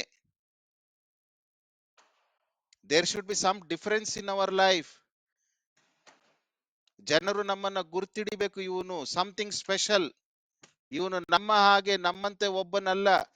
ಅಂಕಲ್ ಸ್ವಾತಂತ್ರ್ಯ ಕೊಟ್ಟಿರ್ತಕ್ಕಂಥದ್ದು ಸುವಾರ್ತೆಗೋಸ್ಕರ, ನಾವೆಲ್ಲರೂ ಅವರಂತೆ ಆಗುವುದಕ್ಕೋಸ್ಕರ ಅಲ್ಲ, ಅವರಂತೆ ಮಾಡುವುದಕ್ಕೋಸ್ಕರ ಅಲ್ಲ. ವಿಭಿನ್ನತೆಯಲ್ಲಿ ವೈಶಿಷ್ಟ್ಯತೆಯನ್ನ ಕಾಪಾಡಿಕೊಳ್ಳಬೇಕು, ಸುವಾರ್ತೆಯ ಪವಿತ್ರತೆಯನ್ನ ಕಾಪಾಡುವುದಕ್ಕೋಸ್ಕರ, ಸುವಾರ್ತೆಯನ್ನ ಕೊಡುವುದಕ್ಕೋಸ್ಕರ.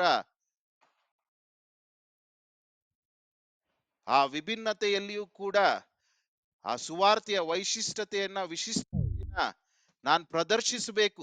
ಹಬ್ಬಗಳಲ್ಲಿ, ಪ್ರತಿಯೊಂದೊಂದು ಸಂದರ್ಭಗಳಲ್ಲಿ, ಮದುವೆಗಳಲ್ಲಿ, ಶ್ರೀಮಂತಿಕೆ ಮಾಡುವಾಗ, ತಲೆ ಕೂದಲು ತೆಗೆಸುವಾಗ, ನಾಮಕರಣಗಳ ವಿಷಯದಲ್ಲಿ, ಗೃಹ ಪ್ರವೇಶಗಳ ವಿಷಯಗಳಲ್ಲಿ, ಪ್ರತಿಯೊಂದೊಂದರಲ್ಲಿ ನಾನು ದೇವರಿಗೆ ಸಂಬಂಧಪಟ್ಟಂತವನು, ಯೇಸು ಕ್ರಿಸ್ತನಿಗೆ ಸಂಬಂಧಪಟ್ಟಂತವನು. ಕರೆಕ್ಟ್. ತಾಯಿಯ ಗರ್ಭದಲ್ಲಿ ಹುಟ್ಟುವಾಗ ತಾಯಿ ಧರ್ಮವನ್ನು ಹೊತ್ಕೊಂಡು ಬಂದಿದ್ದೇನೆ. ಕರೆಕ್ಟ್. ಗೌರವಿಸ್ತೇನೆ, ಸನ್ಮಾನಿಸ್ತೇನೆ. ಸತ್ಯ ನಂಬಿಕೆಗೆ ಬಂದ ಮೇಲೆ ನಾನು ಆ ಪವಿತ್ರತೆಯನ್ನ ಕಾಪಾಡಲೇಬೇಕು, ಗೌರವಿಸಲೂಬೇಕು. ಸುವಾರ್ತೆಯನ್ನು ಕೊಡುವುದಕ್ಕೋಸ್ಕರ ಅವರೊಟ್ಟಿಗೆ ಕರೆಕ್ಟ್ ಇಜೋಡಾಗಬೇಕಾದ್ರೆ ಪಾತಿವ್ರತ್ಯವನ್ನ ನಾನು ಕಳೆದುಕೊಳ್ಳಬಾರದು, ಪಾತಿವ್ರತ್ಯವನ್ನ ಕಳೆದುಕೊಳ್ಳಬಾರದು.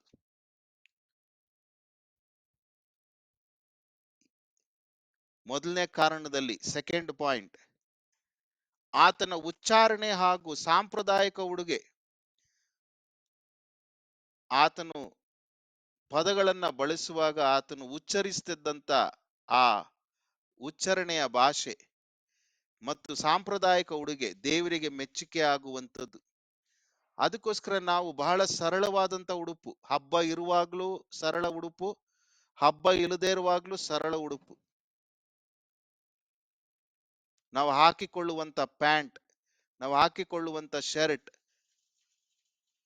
ನಾವು ಹಾಕಿಕೊಳ್ಳುವಂತ ಪ್ರತಿಯೊಂದೊಂದು ಸೀರೆ, ಬ್ಲೌಸ್, ಚೂಡಿದಾರಗಳು, ಸಲ್ವಾರ್ ಕಮೀಸ್ಗಳು, ಲೆಹಂಗಾಗಳು, ಪ್ರತಿಯೊಂದೊಂದು ಕೂಡ ಅದು ನಾನು ಕ್ರಿಸ್ತನವನು ಅನ್ನುವಂಥದ್ದನ್ನ ಪ್ರತಿಬಿಂಬಿಸಬೇಕು. ಆಕ್ಸೆಂಟ್ ಅಂಡ್ ಟ್ರೆಡಿಷನಲ್ ಅಟೈರ್ ಎರಡನೇ ಕಾರಣ. ಮೊದಲನೇ ಕಾರಣ ಬಟ್ಟೆ ಮತ್ತು ಭಾಷೆ. ಅದರಲ್ಲಿ 2ನೇ ಪಾಯಿಂಟ್ ಉಚ್ಚಾರಣೆ ಮತ್ತು ಸಾಂಪ್ರದಾಯಿಕ ಉಡುಗೆ ದೇವರಿಗೆ ಮೆಚ್ಚುಗೆ ಆಗುವಂಥದ್ದು. 2ನೇ ಕಾರಣ ಸಾಂಸ್ಕೃತಿಕ ಮತ್ತು ಧಾರ್ಮಿಕ ಪ್ರತ್ಯೇಕತೆಯನ್ನ ಪ್ರತಿಬಿಂಬಿಸ್ತಾ ಇದ್ದ. Cultural and religious separation. ಜೀವಿಸುವಾಗ ನಾನು ದೇವರಿಗೆ ಸಂಬಂಧಪಟ್ಟವನು ಅನ್ನುವಂಥದ್ದನ್ನ ಆತನು ಪ್ರತಿಬಿಂಬಿಸ್ತಾ ಇದ್ದ. ಉದಾಹರಣೆಗೆ ಹುಟ್ಟು ಕ್ರೈಸ್ತನಾಗಿ ನಾನು ಕ್ರಿಸ್ಮಸ್ ಅಲ್ಲಿ ಟೈಮಲ್ಲಿ ವೈನ್ ತಗೊಳ್ಳಲ್ಲ. No party, no party, no party. Cultural separation, religious separation, ಧಾರ್ಮಿಕ ಪ್ರತ್ಯೇಕತೆ. ಅದಕ್ಕೋಸ್ಕರ ನಾವು ನಮ್ಮ ಕುಲಗಳಲ್ಲಿಯೇ ನಾವು ಮದುವೆ ಆಗಬೇಕು. ನಮ್ಮ ಕುಲಗಳಲ್ಲಿಯೇ ಮದುವೆ ಆಗಬೇಕು. ಇವತ್ತು ಬಹಳ ಟಫ್ ಇದೆ ಚಾಪ್ಟರ್. ಅದಕ್ಕೋಸ್ಕರ 2-3 ಡ್ರಾಪ್ ಆಗ್ಬಿಡ್ತಾ ಇದ್ದಾರೆ, ಗೊತ್ತಿಲ್ಲ. ಹೇಗೂ ಒಬ್ರಿದ್ರು ಮಾತನಾಡ್ತೇನೆ, ಎಲ್ರು ಬಿಟ್ಟೋದ್ರು ಮಾತನಾಡ್ತೇನೆ. ದೇವರು ನುಡಿಸುವಂತದ್ದನ್ನ ನುಡಿಸ್ತೇನೆ. Separation is very very important. ಸುವಾರ್ತೆಗೋಸ್ಕರ ಸ್ವಾತಂತ್ರ್ಯ ಸಡಿಲ ಮಾಡಿರೋದು ಹೊರತು ಅದನ್ನ ದುರುಪಯೋಗ ಮಾಡಿಕೊಳ್ಳಿಕ್ಕಲ್ಲ. ಯೇಸು ಕ್ರಿಸ್ತನು ಇದರಿಂದ ಗುರುತಿಸಿಕೊಂಡ ನಾನು ಯಹೂದಿ ಅನ್ನುವಂಥದ್ದನ್ನ ಸಮಾರ್ಯದ ಒಳಗೆ ಗೊತ್ತಾಯ್ತು. ಮೂರನೇದು ಅದೇ 2ನೇ ಕಾರಣದಲ್ಲಿ ದಕ್ಷಿಣ ಪ್ರಾಂತ್ಯದವರು ಉತ್ತರ ಪ್ರಾಂತ್ಯಕ್ಕೆ ಹೋಗುವಾಗ ಉತ್ತರ ಪ್ರಾಂತ್ಯದಲ್ಲಿ ಯಾವ ಜನರು ಸಿಕ್ಕಿದ್ರು ಕೂಡ ಅವ್ರ ಹತ್ರ ಮಾತನಾಡ್ತಾ ಇರ್ಲಿಲ್ಲ. ಹೊಕ್ಕು ಬಳಿಕೆ ಇಟ್ಕೊಳ್ತಾ ಇರ್ಲಿಲ್ಲ. ಅದಕ್ಕೋಸ್ಕರ ಅವಳು ಕೇಳಿದ್ದು, ಬಳಿಕೆ ಇಲ್ಲದಿರಲಾಗಿ ಯಹೂದ್ಯನಾದ ನೀನು ಸಮಾರ್ಯದವಳಾದ ನನ್ನನ್ನು ನೀನು ನೀರು ಬಿಡುವುದು ಹೇಗೆ? ನಾನು ಲೋಕದಲ್ಲಿದ್ದೀನಿ, ಆದ್ರೆ ನಾನು ಲೋಕದವನಲ್ಲ. ಆ ಪ್ರತ್ಯೇಕತೆಯ ಜೀವಿತವನ್ನ ಜೀವಿಸಬೇಕು. I cannot mix up with worldly people. ಅವರಂತೆ ನಾನು ಜೀವಿಸುವುದಕ್ಕೆ ನಾನು ಹೋಗುವುದು ಅಲ್ಲ. ಪ್ರತ್ಯೇಕತೆಯನ್ನ ನಾನು ಕಾಪಾಡಬೇಕು. 3ನೇ ಕಾರಣ, ಆಕೆ ಯೇಸುವಿನ ಬಗ್ಗೆ ಹೇಳಿದಂತ ಸ್ಪಷ್ಟವಾದಂತ ಹೇಳಿಕೆ ಆಕೆಗೆ ಬಹಳ ಚೆನ್ನಾಗಿ ಖಚಿತ ಆಯ್ತು, ಈತನು ಯಹೂದಿನೇ. ಇವತ್ತು ಅನ್ವಯ. ಈ 3 ಕಾರಣಗಳಿಂದ ಯೇಸು ಕ್ರಿಸ್ತನ ಆ ಒಂದು ಜೀವನದಿಂದ ನಮಗ ಅನ್ವಯ. ನನ್ನನ್ನ ಜನರು ನೋಡುವಾಗ ನನ್ನನ್ನು ಏನಂತ ಕರೀತಾರೆ? ಇವ್ರು ಅಂಗುಸೈ ಇಂಗುಸೈ ಅಂತಾರ. ಇವ್ರ ಹತ್ ಕಡೆ ಹಬ್ಬಗಳು ಬಂದಾಗ ಚೆನ್ನಾಗಿ ಅದರಲ್ಲೇ ಮುಳುಗೋಗ್ತಾರೆ, ಮದ್ವೆಗಳು ಬಂದಾಗ ಅದರಲ್ಲೇ ಚೆನ್ನಾಗಿ ಮುಳುಗೋಗ್ತಾರೆ ಅಂತಾರ. ಅಥವಾ ಇವರು ಕ್ರಿಸ್ತನವನು ಎಂಬುದಾಗಿ ಗುರುತಿಸ್ಕೊಳ್ತಾನಪ್ಪ, ಕಾಪಾಡ್ತದೇನಪ್ಪ, ಆ ಸುವಾರ್ತೆಯನ್ನ ಆ ಮಹಿಮೆಯನ್ನ ಕೊಡಬೇಕಾದಂತ ಅದಕ್ಕೆ ಮೆರುಗನ್ನ ಕೊಟ್ಟು ಕಾಪಾಡ್ತಾ ಇದ್ದಾನೆ ಅನ್ನುವಂತ ಸಂದೇಶವನ್ನ ಕೊಡ್ತಾ ಇದ್ದೇನಾ? ಅಥವಾ ಇವನು ಇದೆಲ್ಲ ಬಂದಾಗ ಇವನು ನಮ್ಮಂಗೆ ಕಣ, ಜನರು ನನ್ನ ಬಗ್ಗೆ what opinion they are telling. ಇವತ್ತು ಜನರು ನನ್ನನ್ನು ನೋಡುವಾಗ ಏನು ಹೇಳಿಕೆಯನ್ನ ಕೊಡ್ತಾ ಇದ್ದಾರೆ? ಇವತ್ತು ನಾನು ಪರೀಕ್ಷಿಸಿಕೊಳ್ಳಬೇಕು, ಪರಿಶೀಲಿಸಿಕೊಳ್ಳಬೇಕು, ಪರಿಶೋಧಿಸಿಕೊಳ್ಳಬೇಕು. ಸಮಾರ್ಯದೊಳಗೆ ಬಹಳ ಚಂದ ಗೊತ್ತಾಗಿತ್ತು, ಈತನು ಯಹೂದಿನೇ. What is the message I am giving to the world, to people, to my relatives? ಹಬ್ಬಗಳ ದಿವಸದಲ್ಲಿ ಅನೇಕ ಆಚಾರ ವಿಚಾರ ವಿವಿಧ ವಿಷಯಗಳಲ್ಲಿ ನಿಮ್ಮನ್ನು ನೀವು ನಿಮ್ಮ ರಕ್ತ ಸಂಬಂಧಿಕರೊಟ್ಟಿಗೆ, ಬಂಧು ಬಳಗದೊಟ್ಟಿಗೆ, ನೆಂಟರಿಷ್ಟರೊಟ್ಟಿಗೆ ಗುರುತಿಸಿಕೊಳ್ಳುವಾಗ ನಾನು ಯೇಸುವಿನೆಂದು ನಾನು ಸಂದೇಶವನ್ನ ಕೊಡ್ತಾ ಇದ್ದೇನ? ಊರುಗಳಿಗೆ ಹೋದಾಗ ಬೆಳಿಗ್ಗೆ ಎದ್ದು ಧ್ಯಾನ ಮಾಡ್ತಾ ಇದ್ದೀನ? ಊರುಗಳಿಗೆ ಹೋದಾಗ ಕುಟುಂಬ ಪ್ರಾರ್ಥನೆ ಮಾಡ್ತಾ ಇದ್ದೇನಾ?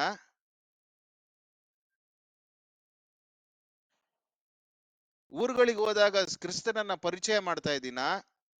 ಹಬ್ಬಗಳನ್ನ ಆಚರಿಸುವಾಗ ಕ್ರಿಸ್ತನನ್ನ ಕೊಡ್ತಾ ಇದ್ದೇನಾ? ಇದು ಇವತ್ತು ನಾವು ಪರೀಕ್ಷೆ ಮಾಡ್ಕೊಳ್ಬೇಕು. ಇದು ಇವತ್ತು ನಾವು ಪರೀಕ್ಷೆ ಮಾಡ್ಕೊಳ್ಬೇಕು. ಪರೀಕ್ಷೆ ಮಾಡ್ಕೊಳ್ಬೇಕು. ಪರೀಕ್ಷೆ ಮಾಡ್ಕೊಳ್ಬೇಕು. ಪರೀಕ್ಷೆ ಮಾಡ್ಕೊಳ್ಬೇಕು. ಈಗ ನಾನು ಮುಂದುವರ್ಸ್ಲಿಕ್ಕೆ ಹೋಗಲ್ಲ, ಇನ್ನು ಬಹಳಷ್ಟು ಸಮಯ ಆಗ್ತದೆ. ಇಷ್ಟೊತ್ತು ಕೇಳಿಸಿಕೊಡ್ಲಿರುವಂತದ್ರಲ್ಲಿ ಈಗ ನಾವು ಡಿಸ್ಕಸ್ ಮಾಡ್ಬೇಕ್ರಿ. ಇವತ್ತು ನಾವು ಯಾವ ತೀರ್ಮಾನಕ್ಕೆ ಬರಬೇಕೆಂಬುದಾಗಿ ದೇವರು ನಮ್ಮನ್ನ ಇವತ್ತು ಸೇರಿಸಿದ್ದಾನೆ. ಪರಿಶುದ್ಧಾತ್ಮನು ಇವತ್ತು ನಮ್ಮ ಸಂಗಡ ಮಾತನಾಡ್ತಾ ಇದ್ದೇನೆ. ನಾನು ಸಮಾರ್ಯದವರಂತೆ ಇರ್ಬೇಕಾ ಅಥವಾ ಯಹೂದಿಯಂಗೆ ಇರ್ಬೇಕಾ? ಅಂದ್ರೆ ಮಿಶ್ರ ಜೀವನದಲ್ಲಿ ಹೋಗಬೇಕಾ ಅಥವಾ ನಾನು ಆ ಸುವಾರ್ತೆಯ ಪಾತಿವ್ರತ್ಯವನ್ನು ಕಾಪಾಡುವಂತ ವಿಶಿಷ್ಟ ಜೀವನದಲ್ಲಿ ಪ್ರತ್ಯೇಕತೆಯಿಂದ ಜೀವಿಸಬೇಕಾ? ಡಿಸ್ಕಸ್ ಮಾಡಬೇಕು. ಯಾರ್ಯಾರು ಇವತ್ತು ನಿಮಗೆ ಏನೇನು ಅನ್ವಯಗಳು ಮಾಡ್ಕೊಳ್ಬಹುದು, ಎಲ್ಲಿ ನಾವಿದ್ದೀವಿ, ಎಲ್ಲಿ ಇನ್ನಷ್ಟು ನಮ್ಮ ನಂಬಿಕೆಯನ್ನ ಶ್ರುತಿಪಡಿಸ್ಕೊಳ್ಬೇಕು ಅನ್ನುವಂಥದ್ದನ್ನ ಯಾರು ಬೇಕಾದ್ರೂ ಡಿಸ್ಕಸ್ ಮಾಡ್ಬೋದು. ಅಥವಾ ನಾನು ಹೇಳಿರೋಂಥದ್ರಲ್ಲಿ ಏನಾದ್ರೂ ತಪ್ಪಿದ್ರೆ ನೀವು ದಯಮಾಡಿ ನನಗೆ ತಿಳಿಸ್ಬೋದು. ಈಗ ಡಿಸ್ಕಸ್ ಮಾಡ್ಬೋದು. 6 ನಿಮಿಷ 5 ನಿಮಿಷ ಡಿಸ್ಕಸ್ ಮಾಡಿ ಪ್ರಾರ್ಥನೆ ಮಾಡಿ ನಾವು ಮುಗಿಸ್ಕೊಳ್ಳೋಣ.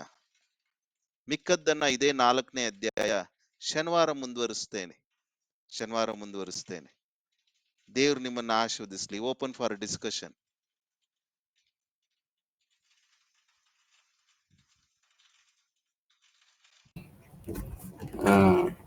ಅದು ಅದೇ ನಾವು ಅನುಕೂಲವಾದ ಸಿದ್ಧಾಂತ ಆ ಥರದಲ್ಲಿ ಇರಬಾರ್ದು. ದೇವರಿಗೆ ಮೀಸಲಾದ ಜನಾಂಗವೇ ಇದ್ರಲ್ಲಿ ನಾನು ಬಿಟ್ಕೊಂಡೆ ಆಗಿರ್ಬೇಕು. ನಾವು ಒಂದೊಂದ್ಸಲಿ ಅನುಕೂಲ ಸಿದ್ಧಾಂತಕ್ಕೆ ಹೋಗ್ಬಿಡ್ತೀವಿ. ಅದನ್ನ ನಾನು ಅನ್ವಯ ರೀತಿನಲ್ಲಿ ತಗೊಂಡೇಣ. ಈ ಹಬ್ಬ ಬಂದಾಗ ಇಲ್ಲ ಏನೋ ಫಂಕ್ಷನ್ ಬಂದಾಗ ನಾವು ಸ್ವಲ್ಪ ಅನುಕೂಲ ಸಿದ್ಧಾಂತಕ್ಕೆ ಹೋಗ್ಬಿಡ್ತೀವಿ. ಡಿಸಿಪ್ಲಿನ್ ಮಾಡ್ಬಿಡ್ತೀವಿ ನಾವು. ಅದನ್ನ ನಾನು ಅನ್ವಯ ತಗೊಂಡೆ. ಇವತ್ತು ನಮ್ಮ ಸತ್ಯದ ವಿಷಯದಲ್ಲಿ ಜೀವನ ಹೇಗಿದೆ, ಗುಣದಲ್ಲಿ ಜೀವನ ಹೇಗಿದೆ, ಜೀವನ ಶೈಲಿ ನಮ್ಮ ಜೀವನ ಹೇಗಿದೆ, ಮಿಶ್ರ ಜೀವನವು ಹೇಗಿದೆ ಡಿಸ್ಕಸ್ ಮಾಡಬಹುದು. ಏನೇನು ಇವತ್ತು ನಾವು ಹೊಸದಾಗಿ ಒಂದು ಹೊಸ ನಿಲುವಿಗೆ ಬರ್ಬೋದು. ವಾಟ್ ಡಿಸಿಷನ್ ನಂಬಿಕೆ ವಿಷಯ ನಂಬಿಕೆ ವಿಷಯದಲ್ಲಿ ನಮಗೆ ಕ್ಲಾರಿಟಿ ಇರತಕ್ಕಂಥದ್ದು 100% ನಮ್ಮ ಒಂದು ಸತ್ಯದಲ್ಲಿ ನಾವು ಜೀವನ ಮಾಡಬೇಕು. ನಮ್ಮ ಒಂದು ಇದರಲ್ಲೇ ಬರಬೇಕು. ನಾವು ಬಿಟ್ಟುಕೊಡ್ತಕ್ಕಂಥದ್ದು ಏನಕ್ಕೋಸ್ಕರ ಅಂತಂದ್ರೆ ಅಲ್ಲಿ ನಾವು ಡಿಸ್ಟರ್ಬಿಂಗ್ ಆಗ್ತಕ್ಕಂಥ ವಿವಾದಕ್ಕೆ ನಾವು ಅಲ್ಲಿ ಎಡೆ ಮಾಡಿಕೊಡಬಾರ್ದು ಅನ್ನೋ ಉದ್ದೇಶಕ್ಕೋಸ್ಕರ ನಾವು ಕೆಲವೊಂದು ವಿಷಯಗಳನ್ನ ಅಲ್ಲಿ ಬಿಟ್ಕೊಡ್ತಾ ಇರೋದು ಬಿಟ್ರೆ, ನಂಬಿಕೆ ವಿಷಯದಲ್ಲಿ ನಮ್ಗೆ 100% ನಾವು ಯೇಸು ಕ್ರಿಸ್ತನೇ ದೇವರು ಅಂತಕ್ಕಂಥದ್ದು ನಮಗೆ 100% ಕ್ಲಾರಿಟಿ ಇರಲೇಬೇಕಾಗುತ್ತೆ ಅಂತಕ್ಕಂಥದ್ದು ಇದರಲ್ಲಿ ಅರ್ಥ ಆಗ್ತದೆ. ಸೊ ಬಟ್ ಆದ್ರೂ ಸಮೇತ ನಾವು ಅಂಕಲ್ ಅವರು ನಮಗೆ ಕೊಟ್ಟಿರ್ತಕ್ಕಂಥ ದರ್ಶನನೂ ಸಮೇತ ಅಲ್ಲಿ ನಾವು ಬಿಟ್ಕೊಡ್ತಕ್ಕಂಥ ಒಂದು ಉದ್ದೇಶ ಏನಂತಂದ್ರೆ ಅವ್ರಿಗೂ ನಮಗೂ ಡಿಸ್ಟರ್ಬಿಂಗ್ ವಿವಾದ ಬರಬಾರ್ದು ಅನ್ನೋ ಉದ್ದೇಶಕ್ಕೆ ಮಾಡಿದಾರೆ ಅಂತಕ್ಕಂಥದ್ದು.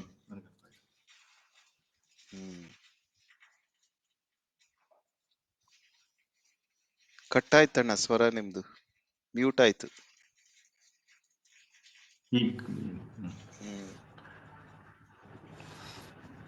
ಕೇಳಿಸ್ತಾ ಇದೆ ಅಣ್ಣ. ಅಷ್ಟು ಥ್ಯಾಂಕ್ಸ್ ಅಣ್ಣ, ಥ್ಯಾಂಕ್ ಯು.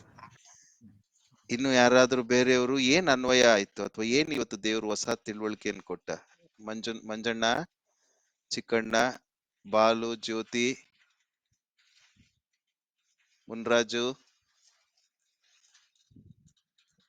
ವಸಂತು,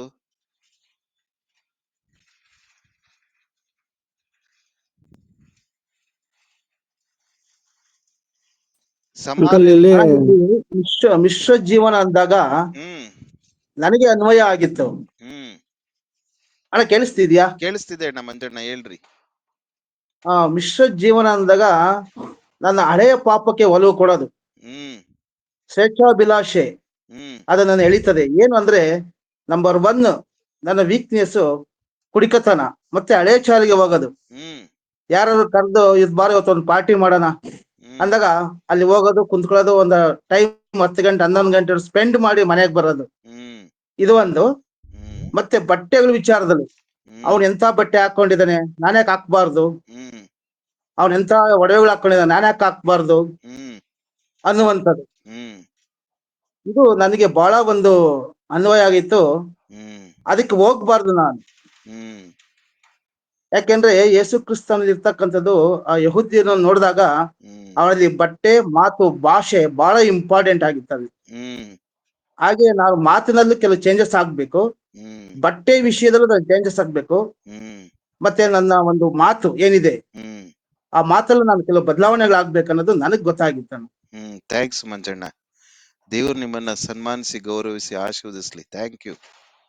ಇನ್ನು ಬೇರೆಯವ್ರು ಯಾರಾದ್ರೂ? ಬಾಲು, ಜ್ಯೋತಿ. ನಮಸ್ತೆ ಅಣ್ಣ. ನಮಸ್ತೆ ವಸಂತ್. ಅಣ್ಣ, ನನಗೆ ಅರ್ಥ ಆಗಿದ್ದು ನಮ್ಮ ಕೆಲಸದ ಕ್ಷೇತ್ರದಲ್ಲಿ ನಾವು ಮಿಶ್ರ ಒಂದು ಜನಾಂಗದ ಬಗ್ಗೆ ನಾವು ಇದು ತೋರ್ಪಡಿಸ್ತೀರಿ. ಅಂದ್ರೆ ಕೆಲವು ಆಯುಧ ಪೂಜೆಗಳಾಗಿರ್ಬೋದು, ಕೆಲವು ಪೂಜೆಗಳು ಬಂದಾಗ ನಾವಲ್ಲಿ ತೊಡಗಿಸ್ಕೊಂಡಾಗ ನಾವು ಅಲ್ಲಿ ಸಂಪೂರ್ಣತೆ, ನಾವು ಅಲ್ಲಿ ಇನ್ವಾಲ್ವ್ಮೆಂಟ್ ಇರುತ್ತಲ್ಲ, ಅಲ್ಲಿ ನಾವು ಪ್ರತ್ಯೇಕಿಸ್ಕೊಂಡು ನಾವು ನಮ್ ದೇವ್ರ ಮಕ್ಕಳು ಅನ್ನೋದನ್ನ ನಾವು ಗುರುತಿಸ್ಕೋಬೇಕು ಅನ್ನೋದು ನನಗೆ ಇಲ್ಲಿ ಅರ್ಥ ಆಯ್ತಣ್ಣ. ಸಮಾರ್ಯದ ಸ್ಥಿತಿ ಅಲ್ಲಿ ತೋರ್ಪಡಿಸ್ಕೋಬಾರ್ದು, ನಾವು ಯೇಸು ಕ್ರಿಸ್ತನವರೇ ಅನ್ನೋದನ್ನ ನನಗೆ ಇಲ್ಲಿ ಅರ್ಥ ಆಯ್ತಣ್ಣ. ನನಗೆ ತುಂಬಾ ಚೆನ್ನಾಗಿ. ದೇವ್ರಿಗೆ ಸ್ತೋತ್ರ. ದೇವ್ರು ನಿಮ್ಮನ್ನ ಆಶೀರ್ವದಿಸ್ಲಿ. Thank you. ಚಿಕ್ಕಣ್ಣ. ನಮಸ್ತೆ ಅಣ್ಣ. ನಮಸ್ತೆ ಚಿಕ್ಕಣ್ಣ. ನಮ್ಮ ಜೀವನ ಶುದ್ಧತ್ವ ಜೀವನದಲ್ಲಿರ್ಬೇಕು. ಯಾವುದೇ ಕಾರಣಕ್ಕೂ ಮಿಶ್ರ ಜೀವನಕ್ಕೆ ನಾವು ಎಡೆ ಮಾಡಿಕೊಡಬಾರ್ದು ಅಂತಕ್ಕಂಥದ್ದು ನನಗೆ ಸ್ಪಷ್ಟ ಇದೆ ಅಣ್ಣ. ಹಂಗೋಸ ಹಿಂಗೋಸ ಇಲ್ಲ, ಹಿಂಗೇ ಇರ್ಬೇಕು. ಪ್ರತ್ಯೇಕಿಸಿಕೊಂಡು ಕ್ರಿಸ್ತನಲ್ಲೇ ಜೀವಿಸುವ ಒಂದು ಶುದ್ಧತ್ವ ಜೀವನವನ್ನ ನಾವು ಒಳಪಡಿಸ್ಕೊಬೇಕು, ನಮಗೆ ನಾವು ಅಂತ ಗೊತ್ತಾಯ್ತಣ್ಣ. ಥ್ಯಾಂಕ್ಸ್ ಚಿಕ್ಕಣ್ಣ. ಮಿಶ್ರ ಜೀವನಕ್ಕೆ ಹೋದ್ರೆ 3ನೇ ಸಂತತಿಗೆ ಕ್ರಿಸ್ತ ನಂಬಿಕೆ ಏನಾಗ್ತದೆ? ಕಣ್ಮರೆಯಾಗಿ ಹೋಗ್ತದೆ. ಹೌದಣ್ಣ. 2ನೇ ಸಂತತಿಗೆನೆ ಹೋಗ್ಬಿಡ್ತದೆ ಮಿಶ್ರ ಜೀವನಕ್ಕೆ ಹೋದ್ರೆ. ಹೌದು, ನಿಜ ನಿಜ ನಿಜ. Thanks Chikkanna. Balu, Jyothi. Okay, thanks. Thank you. Uncle, ಇದರಲ್ಲಿ ಅಂಕಲ್ ಅದೇ ಸಮಾರ್ಯ ಯೇಸ್ವಾಮಿ ನೋಡಿದಾಗ ಆತನ ಮಾತು ಮತ್ತೆ ಆತನ ಬಟ್ಟೆ ಯಹೂದ್ಯನನ್ನು ಸೂಚಿಸುತ್ತೆ ಅನ್ನುವಾಗ, ನನ್ನ ಬಟ್ಟೆ ವಿಷಯದಲ್ಲಂತೂ ಸರಳತೆಯಾಗಿ ಇದ್ದೇನೆ. ಆದ್ರೆ ಮಾತಿನ ವಿಷಯದಲ್ಲಿ ಬಂದಾಗ್ಲೇ ನಾನು ಯಾರ್ಯಾರಿಗೆ ತಕ್ಕಂತೆ ಲೋಕದಲ್ಲಿ ನಾನು ಬಿಸ್ನೆಸ್ ಮಾಡೋ ಕಡೆಯಲ್ಲಿ ಅವ್ರ ತಕ್ಕಂತೆ ಅವ್ರ ಮಾತು ಅವ್ರ ಭಾಷೆ ರೀತಿಯಲ್ಲಿ ಇರ್ತೀನಿ. ಯೇಸ್ವಾಮಿ ನಂಬಿರೋ ಮಕ್ಕಳ ಹತ್ರ ಅವ್ರ ರೀತಿಯಲ್ಲಿ ನಾನು ನಡ್ಕೊಂತೀನಿ. ಎಲ್ಲಾ ಕಡೆನೂ ಯೇಸು ಸ್ವಾಮಿ ಅಂತ ಒಂದೇ ರೀತಿ ಮಾತಿನ ರೀತಿ ಒಂದೇ ರೀತಿಯಲ್ಲಿ ಇರಲ್ಲ. ಯಾವ ಸಂದರ್ಭ ಎಲ್ಲಿರ್ತೀನೋ ಆ ಸಂದರ್ಭ ತಕ್ಕಂಗೆ ಅವ್ರ ತಕ್ಕಂಗೆ ನಾನು ಮಾತಾಡೋನಾಗಿರ್ತೀನಿ. ಆ ರೀತಿ ಆಗದೆ ಯೇಸು ಕ್ರಿಸ್ತನಾಗಿ ಆತನ ಮಾತು ಹೇಗೆ ಯಹೂದ್ಯನ ಅಂತ ತೋರಿಸ್ಕೊಳ್ಳುತ್ತೋ ಅದೇ ರೀತಿ ನನ್ನ ಮಾತು ಸಹ ನಾನು ಕ್ರಿಸ್ತನನ್ನು ಅಂತ ತೋರಿಸ್ಕೊಳ್ಳೋ ರೀತಿಯಲ್ಲಿ ನನ್ನ ಭಾಷೆ ಇರ್ಬೇಕು ಅನ್ನೋದು ನಾನು ಇವತ್ತು ಈ ವರ್ಷದಲ್ಲಿ ನಾನು ಅರ್ಥ ಮಾಡ್ಕೊಂಡೆ ಅಂಕಲ್, ಕಲ್ತ್ಕೊಂಡೆ ಅಂಕಲ್. ದೇವ್ರ ನಿಮ್ಮನ್ನ ಆಶೀರ್ವದಿಸ್ಲಿ. ಥ್ಯಾಂಕ್ಸ್ ಅಪ್ಪ. Thank you uncle. 1 ನಿಮಿಷ. ಅಣ್ಣ, ಇದು ಈ ಬಿಸ್ನೆಸ್ ಅಲ್ಲಿ ಮತ್ತೆ ಎಲ್ಲಾ ಕಡೆನೂ ಸಮೇತ ಒಂದೇ ಭಾಷೆ ಮಾತಾಡ್ಲಿಕ್ಕೆ ಏನ್ ಪ್ರಾಬ್ಲಮ್ ಆಗುತ್ತೆ ಬಾಲು ಅವ್ರೆ? ಅಣ್ಣ, ಇಲ್ಲಿ ಏನ್ ಮಾಡ್ತೀವಿ ಅಂದ್ರೆ ನಾವು ಇವ್ರ ಹತ್ರ ವಿನಯದಿಂದ ಮಾತಾಡ್ತೀವಲ್ಲ, ಯೇಸ್ವಾಮಿ ನಂಬಿರೋ ಮಕ್ಳ ಹತ್ರ ಇಲ್ಲಿನ ರೀತಿನೇ ನಾವು ಒಂಥರ ಇರ್ತೀವಿ. ಬಿಸ್ನೆಸ್ ಮಾಡೋರ ಹತ್ರ ಅವ್ರ ಹತ್ರ ಮಾತಾಡೋ ಭಾಷೆ ನಮಸ್ಕಾರ ಹೇಳ್ಬೋದಲ್ಲ? ಅದನ್ನ ಬದಲಾವಣೆ ಮಾಡ್ಕೊಳ್ಬೇಕು ಅಂತ ಹೇಳಿದ್ರೆ ಅದು ವಿಭಿನ್ನವಾಗುತ್ತೆ. ನೀವು 2 ಕಡೆನೂ ಸಮೇತ ನಮಸ್ಕಾರ ಹೇಳೋದ್ರಲ್ಲಿ ಏನ್ ಪ್ರಾಬ್ಲಮ್ ಇರಲ್ಲ. ನಾನು ಈಗ ಏನಾಗಿದೆ, ಅನ್ಯನಾಗಿರೋದ್ರಿಂದ ಇವಾಗ ನಾನು ಹಿಂದೂ ಅಲ್ವಾ ಅಣ್ಣ, ಈಗ ಅಲ್ಲೂ ಸಮೇತ ಇಲ್ಲ ತಪ್ಪಿಲ್ಲ. ಆದ್ರೆ ಈಗ ನನ್ನ ಸ್ನೇಹಿತರ ಹತ್ರ ಹೋದಾಗ ನನ್ನ ಭಾಷೆ ಯಾವ ರೀತಿ ಇರುತ್ತೆ ಅಂದ್ರೆ, ಇಲ್ಲಿ ಯೇಸ್ವಾಮಿ ನಮ್ಮ ಮಕ್ಳ ಹತ್ರ ನಾನು ಪ್ರೀತಿಯಿಂದ ಮಾತಾಡ್ತಾ ಇದ್ದೀನಿ. ಆದ್ರೆ ನನ್ನ ಸ್ನೇಹಿತರ ಹೋದ್ರೆ ಒಂಥರ ಕಾಮನ್ ಭಾಷೆ ಮಾತಾಡ್ತೀವಲ್ವಾ, ಅಲ್ಲಿ ನಾನು ಯೇಸುವನ್ನು ತೋರಿಸ್ಕೊಂತ ಇಲ್ವಲ್ಲ ಅನ್ನೋದು ನಾವು ಇಷ್ಟ ದಿನ ಮಾಡ್ತಾ ಇದ್ದು. ಅಲ್ಲೇನು ಕಾಮನ್ ಯೇಸು ಭಾಷೆ ಸ್ವಾಮಿ ಎರಡು ಕಡೆ ಅವನಾಗಿ ಒಂದೇ ಇದ್ರೆ ಏನ್ ಪ್ರಾಬ್ಲಮ್ ಆಗುತ್ತೆ ಅಂತ. ಅಂದ್ರೆ ಇಲ್ಲಿ ಅದೇ ರೆಡ್ಡಿ ಒಂದೇ ಅಣ್ಣ ತರ ಭಾಗ ನಡ್ಕೋಬೇಕು ಅನ್ನೋದು. ಅವರು ವ್ಯಕ್ತಪಡಿಸಿದ್ರು. ಆ ಇರ್ಲಿ. ಫ್ರೆಂಡ್ಸ್ ಹತ್ರ ಇದ್ದಾಗ he becomes like a normal worldly man. ವ್ಯಂಗ್ಯವಾಗಿ ಜೋಕ್ಸ್ ಮಾಡೋದು, ಅಲ್ಲ ಅಲ್ಲಿ ಗುರ್ತಿಸ್ಕೋಬೇಕಲ್ಲ ಅಣ್ಣ, ಅಲ್ಲಿ ಗುರ್ತಿಸ್ಕೊಳ್ಬೇಕು. ಅಲ್ಲಿ ನಮ್ಮ ಭಾಷೆಯಿಂದಲೇ ಗುರ್ತಾಗ್ಬೇಕಲ್ವಾ? ಹೌದ್ರಿ, ಅದನ್ನೇ ಅವರು ಚೇಂಜ್ ಆಗ್ಬೇಕು ಅಂತ ಇವತ್ತು ಹೇಳ್ತಾ ಇದ್ದಾರೆ. ಇಲ್ಲಿ ನಾನು ಬದಲಾಗ್ಬೇಕು ಅನ್ನುವಂಥದ್ದು ಅವ್ರದ್ದು. ಅಲ್ಲಿ ನನ್ನ ಭಾಷೆ ಅಲ್ವಾ ಬಾಲು? ಕರೆಕ್ಟ್ ನಾನು ಅರ್ಥ ಮಾಡ್ಕೊಂಡಿರೋದು? ಇನ್ನೊಂದ್ಸತಿ ಎಕ್ಸ್ಪ್ಲೈನ್ ಮಾಡಿ ರೆಡ್ಡಿ ಅಣ್ಣಗೆ. ಥ್ಯಾಂಕ್ಸ್ ರೆಡ್ಡಿ ಅಣ್ಣ, ಥ್ಯಾಂಕ್ಸ್ ಬಾಲು. ಇನ್ಯಾರಿದ್ದಾರೆ? ಮುನ್ರಾಜು ಅಂಕಲ್ ನಮಸ್ತೆ. ಅಂಕಲ್ ನಮಸ್ತೆಪ್ಪ.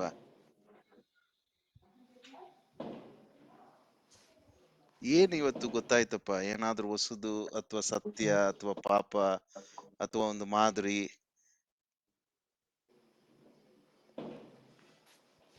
ಕಷ್ಟನಾ ಮಾತಾಡಕ್ಕೆ? ಫ್ಯಾಕ್ಟ್ರಿಯಲ್ಲಿ ಇದ್ದೀರಾ? ಇಲ್ಲ ಅಂಕಲ್, ಈಗ ಬಂದೆ ಅಂಕಲ್ ಮನೆಗೆ. ಕೇಳಿಸ್ಕೊಳಕ್ ಆಯ್ತಾ? ಅಂಕಲ್ ಕೇಳಿಸ್ಕೊಂಡೆ ಅಂಕಲ್.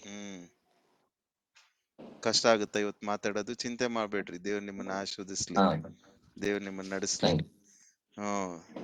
ದೇವ್ರು ನಿಮ್ಮನ್ನ ನಡೆಸ್ಲಿ. ನೆಕ್ಸ್ಟ್ ನೀವು ಬರುವಾಗ ಅಪ್ಪ ಮುನ್ಲಕ್ಷ್ಮಣ್ಣ, ಇವಾಗ ವಿಚಾರ ಮಾಡುವಾಗ ಸ್ವಾತಂತ್ರ್ಯ ಮತ್ತು ಸುವಾರ್ತೆಗೋಸ್ಕರವೇ ಸ್ವಾತಂತ್ರ್ಯ. ನಮಗೆ ಕೊಟ್ಟಿರುವಂತ ಈ ಸ್ವಾತಂತ್ರ್ಯ ಆತ್ಮಗಳ ರಕ್ಷಣೆಗಾಗಿ ಅವರಂತೆ ಆಗಿ ಅವರ ಮಧ್ಯದಲ್ಲಿರ್ಬೇಕನ್ನುವಂಥದ್ದು ನಿಜ. ಆದ್ರೆ ಆ ಸ್ವಾತಂತ್ರ್ಯ ನಮಗೆ ಕೊಟ್ಟಿರತಕ್ಕಂಥ ಮೂಲ ಉದ್ದೇಶ ಸುವಾರ್ತೆಗೋಸ್ಕರ, ಆತ್ಮ ರಕ್ಷಣೆಗೋಸ್ಕರ. ಉದಾಹರಣೆಗೆ, ಈಗ ಬಾವಿಯಲ್ಲಿ ಒಬ್ಬ ಬಿದ್ದಿದ್ದಾನೆ ಅನ್ನುವಾಗ ನೀನು ಬಾವಿಗೆ ಧುಮುಕಿದ್ದೆ ಅಂದ್ರೆ ಅವನ ಪ್ರಾಣ ಉಳಿಸ್ಲಿಕ್ಕೆ, ಅವನ ಮೇಲೆ ಕೆತ್ಕೊಂಡ್ ಬರ್ಲಿಕ್ಕೆ ಅಷ್ಟೇ ವಿನಃ ನೀನು ಅವನ ಜೊತೆಯಲ್ಲೇ ಬಿದ್ದು ನಾಶವಾಗ್ಲಿಕ್ಕಲ್ಲ. ಅರ್ಥ, ನಾನು ಅವರನ್ನ ಬೆಳಕಿಗೆ ತರಲಿಕ್ಕೋಸ್ಕರವಾಗಿ ಅವರೊಟ್ಟಿಗೆ ನಾನು ಹೋಗ್ತಾ ಇದ್ದೀನಿ. ಆದ್ರೆ ನಾನು ಬೆಳಕನ್ನು ಕಳ್ಕೊಂಡು ಹೋಗೋದಲ್ಲ, ಆ ಸ್ವಾತಂತ್ರ್ಯ ದೇವ್ರು ಕೊಟ್ಟಿರ್ತಕ್ಕಂಥ ಬೆಳಕು ಇಟ್ಟುಕೊಂಡೆ ಅವರ ಜೊತೆಯಲ್ಲಿ ನಾನು ಹೆಜ್ಜೋಡಾಗುವಾಗ ನಾನು ಕ್ರಿಸ್ತನಲ್ಲಿ ಇದ್ದೀನಿ ಅನ್ನುವಂತ ಆ ಪರಿಜ್ಞಾನ, ಪ್ರಜ್ಞೆ, ಅರಿವು, ಆ ಅರಿವು ಇಟ್ಟುಕೊಂಡೇ ಅವರೊಟ್ಟಿಗೆ ನಾನು ವ್ಯವಹರಿಸಬೇಕಾಗ್ತದೆ. ಆ ಸ್ವಾತಂತ್ರ್ಯವನ್ನ ಸದ್ಬಳಕೆ ಬಳಸ್ಕೊಳ್ಳುವಂಥದ್ದು ಸುವಾರ್ತೆಗೋಸ್ಕರ. ಆ ಸ್ವಾತಂತ್ರ್ಯವನ್ನ ಅವ್ರಿಗೆ ಸರಿ ಸಮಾನವಾಗಿ, ಅವ್ರಿಗಿಂತಲೂ ಚೆನ್ನಾಗಿ ಟ್ರಿಮ್ ಆಗಿ, ಅವರಂಗೆ ಡ್ರೆಸ್ಸು, ಅವರಂಗೆ ಸಂತೋಷ, ಅವರಂಗೆ ನಗಾಟ, ಅವರಂಗೆ ಕೂಗಾಟ ಅಲ್ಲ. ಆ ಉಜ್ಜೃಂಭಣೆ, ಇಜ್ಜೋಡಾಗಿರ್ತಕ್ಕಂಥ ಉದ್ದೇಶ ಆತ್ಮರಕ್ಷಣೆಗರುವುದಾಗಿದ್ದರೆ ಖಂಡಿತವಾಗ್ಲೂ ದೇವರಾತ್ಮನ ಮಹಿಮೆ, ದೇವ್ರಿಗೆ ಮಹಿಮೆ ಅದು. ಈ ಸ್ವಾತಂತ್ರ್ಯದ ಅತಿ ಮಿತಿಯನ್ನು ಸ್ವಲ್ಪ ನಾವು ಯೋಚಿಸಿ ಹೆಜ್ಜೆ ಹಾಕ್ಬೇಕಾಗ್ತದೆ ಅಂತ ಕಾಣಿಸ್ತು ನೀವು ಮಾತಾಡುವಾಗ. ಅಲ್ಲಿ ಹಾಗಾದ್ರೆ ಏನೇನ್ ಕನ್ಕ್ಲೂಷನ್ ಮಾಡ್ಬೋದು ಮುನ್ಲಕ್ಷ್ಮಣ್ಣ? ಮುಂದಿನ ನಮ್ಮ 2ನೇ ಪೀಳಿಗೆಗೆ ನಾವು ಇದೇ ರೀತಿ ಸ್ವಾತಂತ್ರ್ಯದೊಂದಿಗೆ ಅವರನ್ನ ಸಜ್ಜುಗೊಳಿಸ್ಬೇಕಾದ್ರೆ ತಂದೆ ತಾಯಿಗಳಾಗಿ ನಾವು ಏನೇನ್ ಇವತ್ತು ಈ ವಾಕ್ಯದ ಬೆಳಕಿನಲ್ಲಿ ಏನೇನ್ ಕನ್ಕ್ಲೂಷನ್, ಒಂದು ತೀರ್ಮಾನಕ್ಕೆ ಬರ್ಬೋದು ಮುನ್ಲಕ್ಷ್ಮಣ್ಣ, ನಮ್ಮೆಲ್ಲರ ಪ್ರಯೋಜನಕ್ಕೋಸ್ಕರ? ಹಬ್ಬಗಳ ವಿಷಯದಲ್ಲಿ, ಮದುವೆಗಳ ವಿಷಯದಲ್ಲಿ, ಬಟ್ಟೆ ವಿಷಯದಲ್ಲಿ, ಭಾಷೆ ವಿಷಯದಲ್ಲಿ.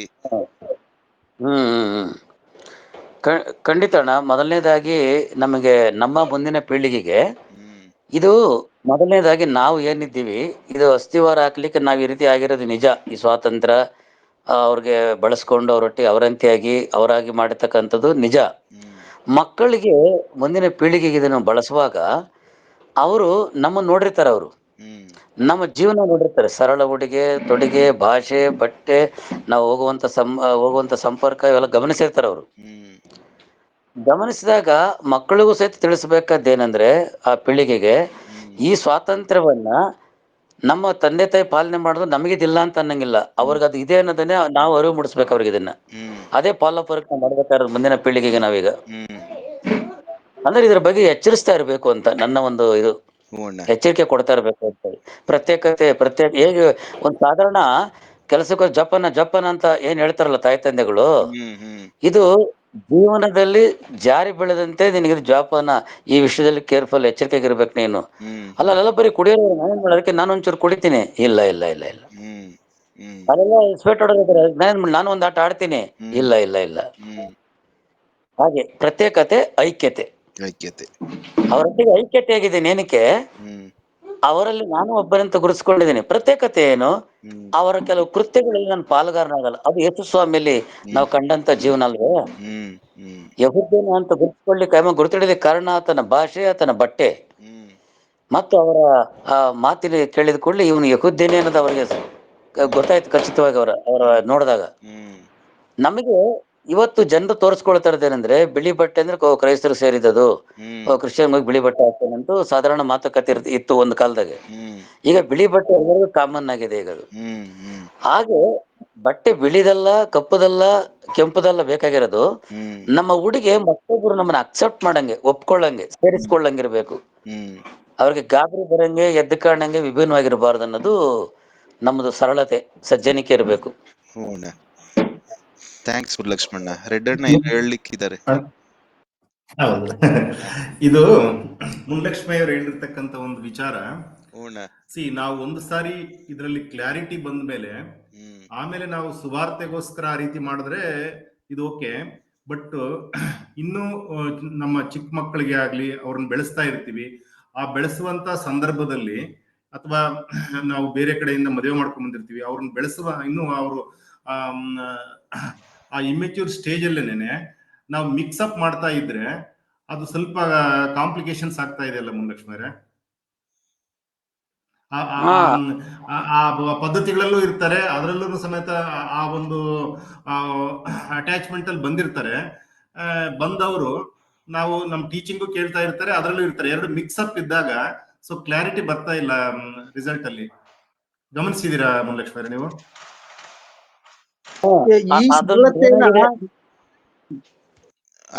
ಇದ್ರದೇ ನಾವು ಅಂಕಲ್ ಹತ್ರ ನೋಡಿತ್ತು ಅಣ್ಣ. ನಾವು ಪುನೀತ್ ಹತ್ರ ನೋಡಿದ್ದೇನಂದ್ರೆ ಅವರ ಆ ಸರಳತೆ ಇವತ್ತು ಮುನ್ಲಕ್ಷ್ಮಿಯಲ್ಲೂ ನಾವು ನೋಡ್ತಾ ಇದ್ದೀವಿ. ಅಲ್ಲಿ ಒಂದು ವಿಭಿನ್ನವಾದಂತ ಒಂದು ಪರಿಶುದ್ಧತೆಯನ್ನು ಕಾಪಾಡ್ಕೊಳ್ಬೇಕು, ಒಂದು ವಿಶಿಷ್ಟತೆಯನ್ನ ನಾವು ಅಲ್ಲಿಗೆ ತೋರಿಸ್ಬೇಕಾಗ್ತದೆ. ಈಗ ರೆಡ್ಡಣ್ಣ ಹೇಳಿದ್ರು ಅದು ಮಿಕ್ಸಪ್ ಆಗ್ತದೆ, ಏನು ಆಗ್ಬೋದು ಅಂತ ಹೇಳಿ. ಬಟ್ ಅಲ್ಲೇನೆ ವೈಯಕ್ತಿಕವಾಗಿ ನಾವು ಈಗ ನನ್ನ ಮಕ್ಕಳಿಗೆ ಆಗ್ಬೋದು ಅಥವಾ ನನ್ನ ಹೆಂಡತಿಗಾಗಿರ್ಬೋದು, ಇದನ್ನ ನಾವು ಪರ್ಸನಲ್ ಟೈಮ್ ಅಂತ ನಾವ್ ಯಾಕೆ ಕೊಡ್ತೀವಿ? ಅದನ್ನ ಕೊಡ್ಲೇಬೇಕಾಗುತ್ತೆ. ಅಲ್ಲಿ ಪರಿಶುದ್ಧತೆಯನ್ನು ಕಾಪಾಡ್ಕೊಳ್ಬೇಕು, ಪವಿತ್ರತೆಯನ್ನು ನಾವು ಗೌರವಿಸಬೇಕು. ಹೀಗೆಲ್ಲ ಹೀಗೆ ಅಂತ ಹೇಳಿ ಇದಕ್ಕೆ ನಾವು ಒಂದು ಪರ್ಸನಲ್ ಟೈಮ್ ಕೊಡ್ಲೇಬೇಕಾಗ್ತದೆ. ಥ್ಯಾಂಕ್ಸ್ ಮಂಜಣ್ಣ. ನೀವೇನು ತಿಳಿಸ್ತಿದ್ರಿ? ಥ್ಯಾಂಕ್ಸ್ ಮಂಜಣ್ಣ. ಪ್ರಭಾಕರ್ ರೆಡ್ಡಿ ಅಣ್ಣನ ಒಂದು ವಿಷಯ ಪ್ರಸ್ತಾಪಕ್ಕೆ ನಿಮ್ಮ ಒಂದು ಅಭಿಪ್ರಾಯಗಳು ಮುನ್ಲಕ್ಷ್ಮಣ್ಣ?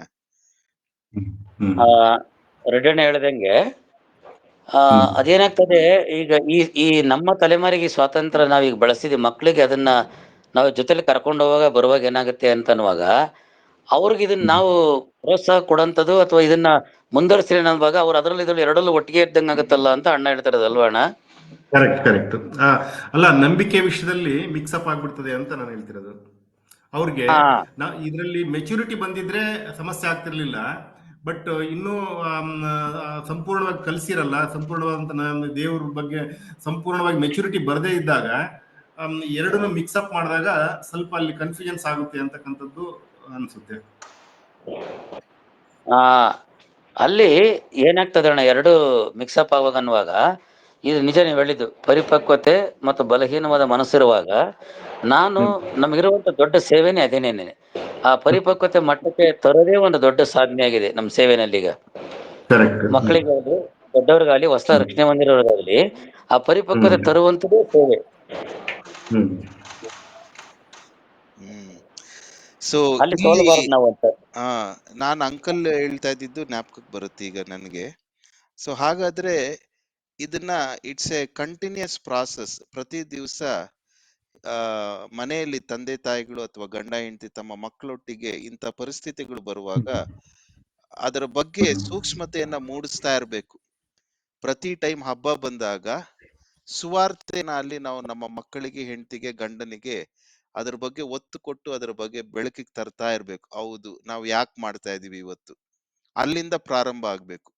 ಯಾಕೆ ಈ ರೀತಿ ನಾವು ಇಜ್ಜೋಡಾಗ್ತಾ ಇದ್ದೀವಿ, ಯಾಕೆ ಈ ರೀತಿ ಇವತ್ತು ನಾವು ಈ ಅಡ್ಗೆ ಮಾಡ್ತಾ ಇದ್ದೀವಿ, ಅದು ಹೇಳ್ದೆ ನಮ್ಮ ಪಾಡಿಗೆ ನಾವು ಹಬ್ಬ ಬಂತು ಅಂತ ಮಾಡ್ಕೊಂಡು ಹೋಗುವಾಗ ಆ ಒಂದು ಬಲಹೀನತೆ ಎದ್ದು ಕಂಡು ಬಂದು ಸುವಾರ್ತೆಗೆ ಧಕ್ಕೆ ಆಗ್ತದೆ ಅನ್ನುವಂಥದ್ದು ಅಂಕಲ್ ಹೇಳ್ತಾ ಇದ್ದಿದ್ದು ಜ್ಞಾಪಕ ಬಂತು. So the problem what I am finding here is, ನಾವು ಅದ್ರದ್ದು ಆ we are not sensitizing people in our family. ಅದ್ರ ಬಗ್ಗೆ ಆ ಸೂಕ್ಷ್ಮತೆಯನ್ನ ಮೂಡಿಸ್ತಾ ಇಲ್ಲ. ಹಬ್ಬ ಬಂತು, ಆಯ್ತು, ಬಟ್ಟೆ ತಗೊಳ್ಬೇಕು, ಎಷ್ಟು ತಗೊಳ್ಬೇಕು, ಯಾಕೆ ತಗೊಳ್ಬಾರ್ದು ಅನ್ನುವಂಥದ್ದನ್ನ we have to sensitise. That is missing ಈಗ ಅಂತ ಒಂದು ನನಗೆ ಜ್ಞಾಪಕ ಬಂತು. ಅಲ್ಲ, ಅದಕ್ಕಿಂತಲೂ ಬಟ್ಟೆ ತಗೊಳ್ಳೋದಕ್ಕೆ ಆಚಾರ ವಿಚಾರಗಳಿಗಿಂತನೂ ಈವನ್ ಶ್ರದ್ಧೆಯಿಂದ ಪೂಜೆ ಮಾಡ್ತಾರಲ್ವಾ, ಅದು ಆ ಲೆವೆಲ್ ಅಲ್ಲಿ ಅವ್ರಿಗೆ ಯಾಕಂದ್ರೆ ಮೆಜಾರಿಟಿ ಆಫ್ ದಿ ಸೊಸೈಟಿ ಈಗಿರೋದು ಯಾವ ತರ ಇರ್ತದ, ಎಲ್ಲರೂ ಯಾವ ತರ ಮಾಡ್ತಾರ ಅದೇ ನಂಬಿಕೆ ಬಂದ್ಬಿಡ್ತದೆ. ಆ ಚಿಕ್ಕ ಮಕ್ಕಳಿಗೆ ಯಾವ ರೀತಿಯಾದಂತ ಬೀಜನ ಹಾಕ್ತಿವೋ ಅದೇ ತರ ಬೀಜನೇ ಬೆಳೀತದೆ ಅಂತಕ್ಕಂಥದ್ದು ಇದೆ. ಏನ್ ಹೇಳ್ತೀರಾ ಮುನ್ಲಕ್ಷ್ಮಣ್ಣ ಇದಕ್ಕೆ?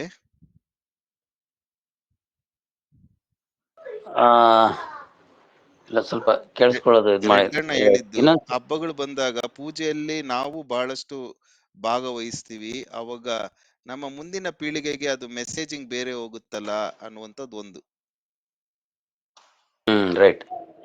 ಈ ಪೂಜೆ ವಿಷಯದಲ್ಲಿ ಈಗ ಧಾರ್ಮಿಕವಾಗಿ ಕೆಲವು ಧಾರ್ಮಿಕ ಸ್ಥಳಗಳನ್ನು ನಾವು ಅವರೊಟ್ಟಿಗೆ ಹೋಗ್ತೇವೆ ನಾವಲ್ಲಿ, ಮತ್ತು ಅವರು ಪೂಜಿಸುವಾಗ ನಾವು ಪಾಲುಗಾರರಾಗಿರುವಾಗ ಅಂತರಂಗದಲ್ಲಿ ದೇವರಿಗೆ ನಾನು ಕ್ರಿಸ್ತನವಳು ಅನ್ನುವಂಥ ಒಂದು ಪರಿಜ್ಞಾನ, ಬಹಿರಂಗದಲ್ಲಿ ಎಲ್ಲರ ಒಂದು ಆಚಾರ ವಿಚಾರಗಳಲ್ಲಿ ನಾನು ಒಬ್ಬನಾಗಿರ್ತೇನೆ ಅಲ್ಲಿ.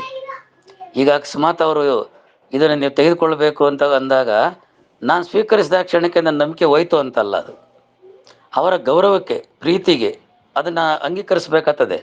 ಬಹುತೇಕ ಕೆಲವು ವಿಶ್ವಾಸಗಳು ಹೊಸದಾಗಿ ನಂಬಿದಾಗ ಈ ಇಂಥ ಪ್ರಸಾದಗಳು ಕೊಟ್ಟಾಗ, ಏನನ್ನು ಕೊಟ್ಟಾಗ ಅವ್ರ ಮುಂದೆ ಈಸ್ಕೊಂಡು ಬಿಸಾಕೋದೆಲ್ಲ ಮಾಡಿ ಅದು ತೊಂದರೆಗಳಾಗಿದ್ದಾವೆ. ಆದ್ರೆ ಒಂದೇ ಒಂದು ನಿಮಿಷ ಇಲ್ಲಿ ಸ್ವಲ್ಪ ಇಂಟರಪ್ಟ್ ಮಾಡಬಹುದಾ? ಮಾಡೋಣ ಪ್ಲೀಸ್.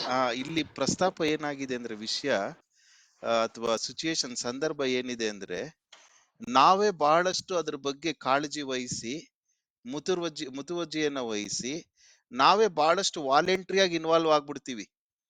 ನಾವೇ ಅದಕ್ಕೆ ಪ್ಲಾನ್ ಮಾಡ್ಬಿಡ್ತೀವಿ, ನಾವೇ ಅದರಲ್ಲಿ ಭಾಗವಹಿಸ್ತೀವಿ, ನಾವೇ ಅದಕ್ಕೆ ಬಹಳಷ್ಟು ಮುತುವರ್ಜಿಯಿಂದ ಅದರಲ್ಲಿ ನಾವು ಮುಂದಾಳತ್ವವನ್ನು ವಹಿಸ್ತೀವಿ. ಅದನ್ನು ನಾವು ಸ್ವಲ್ಪ ನಾವು ಮಟಕುಗೊಳಿಸ್ಬೇಕಾಗ್ತದೆ, ಅದರ ಮಿತಿ. ಅಲ್ಲ, ನಾವು ಆ ರೀತಿ ಮಾಡ್ತೀವಿ. ಆಮೇಲೆ ಇದು ನಮ್ಮ ಜೊತೆಲಿರ್ತಕ್ಕಂಥ ಮಕ್ಕಳಿಗೆ ಮತ್ತೆ ಇವ್ರಿಗೆ ಯಾವ ರೀತಿಯಾದಂತ ಒಂದು ನಂಬಿಕೆ ಬರ್ತದೆ ಅಂತಕ್ಕಂಥದ್ದು ಒಂದು ಇದು ಪ್ರಶ್ನಾರ್ಥಕವಾಗಿದೆ. ಇವಾಗ ಉದಾಹರಣೆಗೆ ನಾನು ಹುಟ್ಟು ಕ್ರೈಸ್ತನಾಗಿ ತಗೊಳ್ತೀನಿ ಮುನ್ಲಕ್ಷ್ಮಣ್ಣ. ಹುಟ್ಟು ಕ್ರೈಸ್ತರಲ್ಲಿ ನಮ್ಗಿರ್ತಕ್ಕಂಥದ್ದು ಬಂದಾಗ ವೈನ್ ತೆಗೆದುಕೊಳ್ಳೋದು, ದ್ರಾಕ್ಷಾರಸ ಹುಟ್ಟು ಕ್ರೈಸ್ತರಲ್ಲಿ ಇರುವುದು ಕರೆಕ್ಟ್ ಅಲ್ಲ ಮುನ್ಲಕ್ಷ್ಮಣ್ಣ? ಇವಾಗ ನಾನೇ ಅದ್ರ ಬಗ್ಗೆ ಒಂದು ಕ್ರಿಸ್ಮಸ್ ಹಬ್ಬ ಬಂದಾಗ ಎಲ್ಲಾ ನೆಂಟರನ್ನ ಕರೆಸಿ ನಾನೇ ವೈನ್ ಕೊಟ್ಬಿಟ್ರೆ ನನ್ನ ಮಕ್ಕಳಿಗೆ ನಾನು ಏನು ಸಂದೇಶ ಕೊಡ್ತಾ ಇದ್ದೀನಿ? ಅವರ ನಂಬಿಕೆಯಲ್ಲಿ ದೃಢಪಡಿಸ್ತಾ ಇದ್ದೀನಾ ಅಥವಾ ಮಿಶ್ರ ನಂಬಿಕೆಗೆ ನಡೆಸ್ಬಿಡ್ತಾ ಇದ್ದೀನಾ ಅನ್ನುವಂಥದ್ದು ನಂದೇ ಉದಾಹರಣೆ ತಕೊಂಡೆ. ಇವಾಗ ನಾನೇನ್ ನಿಲುವು ತಗೊಳ್ತೀನಿ, ಹೌದು ನಾನು ಕ್ರೈಸ್ತನೇ, by born I am a born Christian, ನಾನು ಹುಟ್ಟು ಕ್ರೈಸ್ತನು. ಆದ್ರೆ ಐ ಬಿಲಾಂಗ್ ಟು ಜೀಸಸ್, ನಾನು ಯೇಸು ಕ್ರಿಸ್ತನಿಗೆ ಸಂಬಂಧಪಟ್ಟವನು, ನಾವು ವೈನ್ ಅನ್ನ ತೆಗೆದುಕೊಳ್ಳುವುದಿಲ್ಲ ಅನ್ನುವಂತ ನಿಲುವನ್ನ ನಾನು ಹೇಳ್ತಾ ಇದ್ದೀನಿ, ಹೇಳ್ತೀನಿ.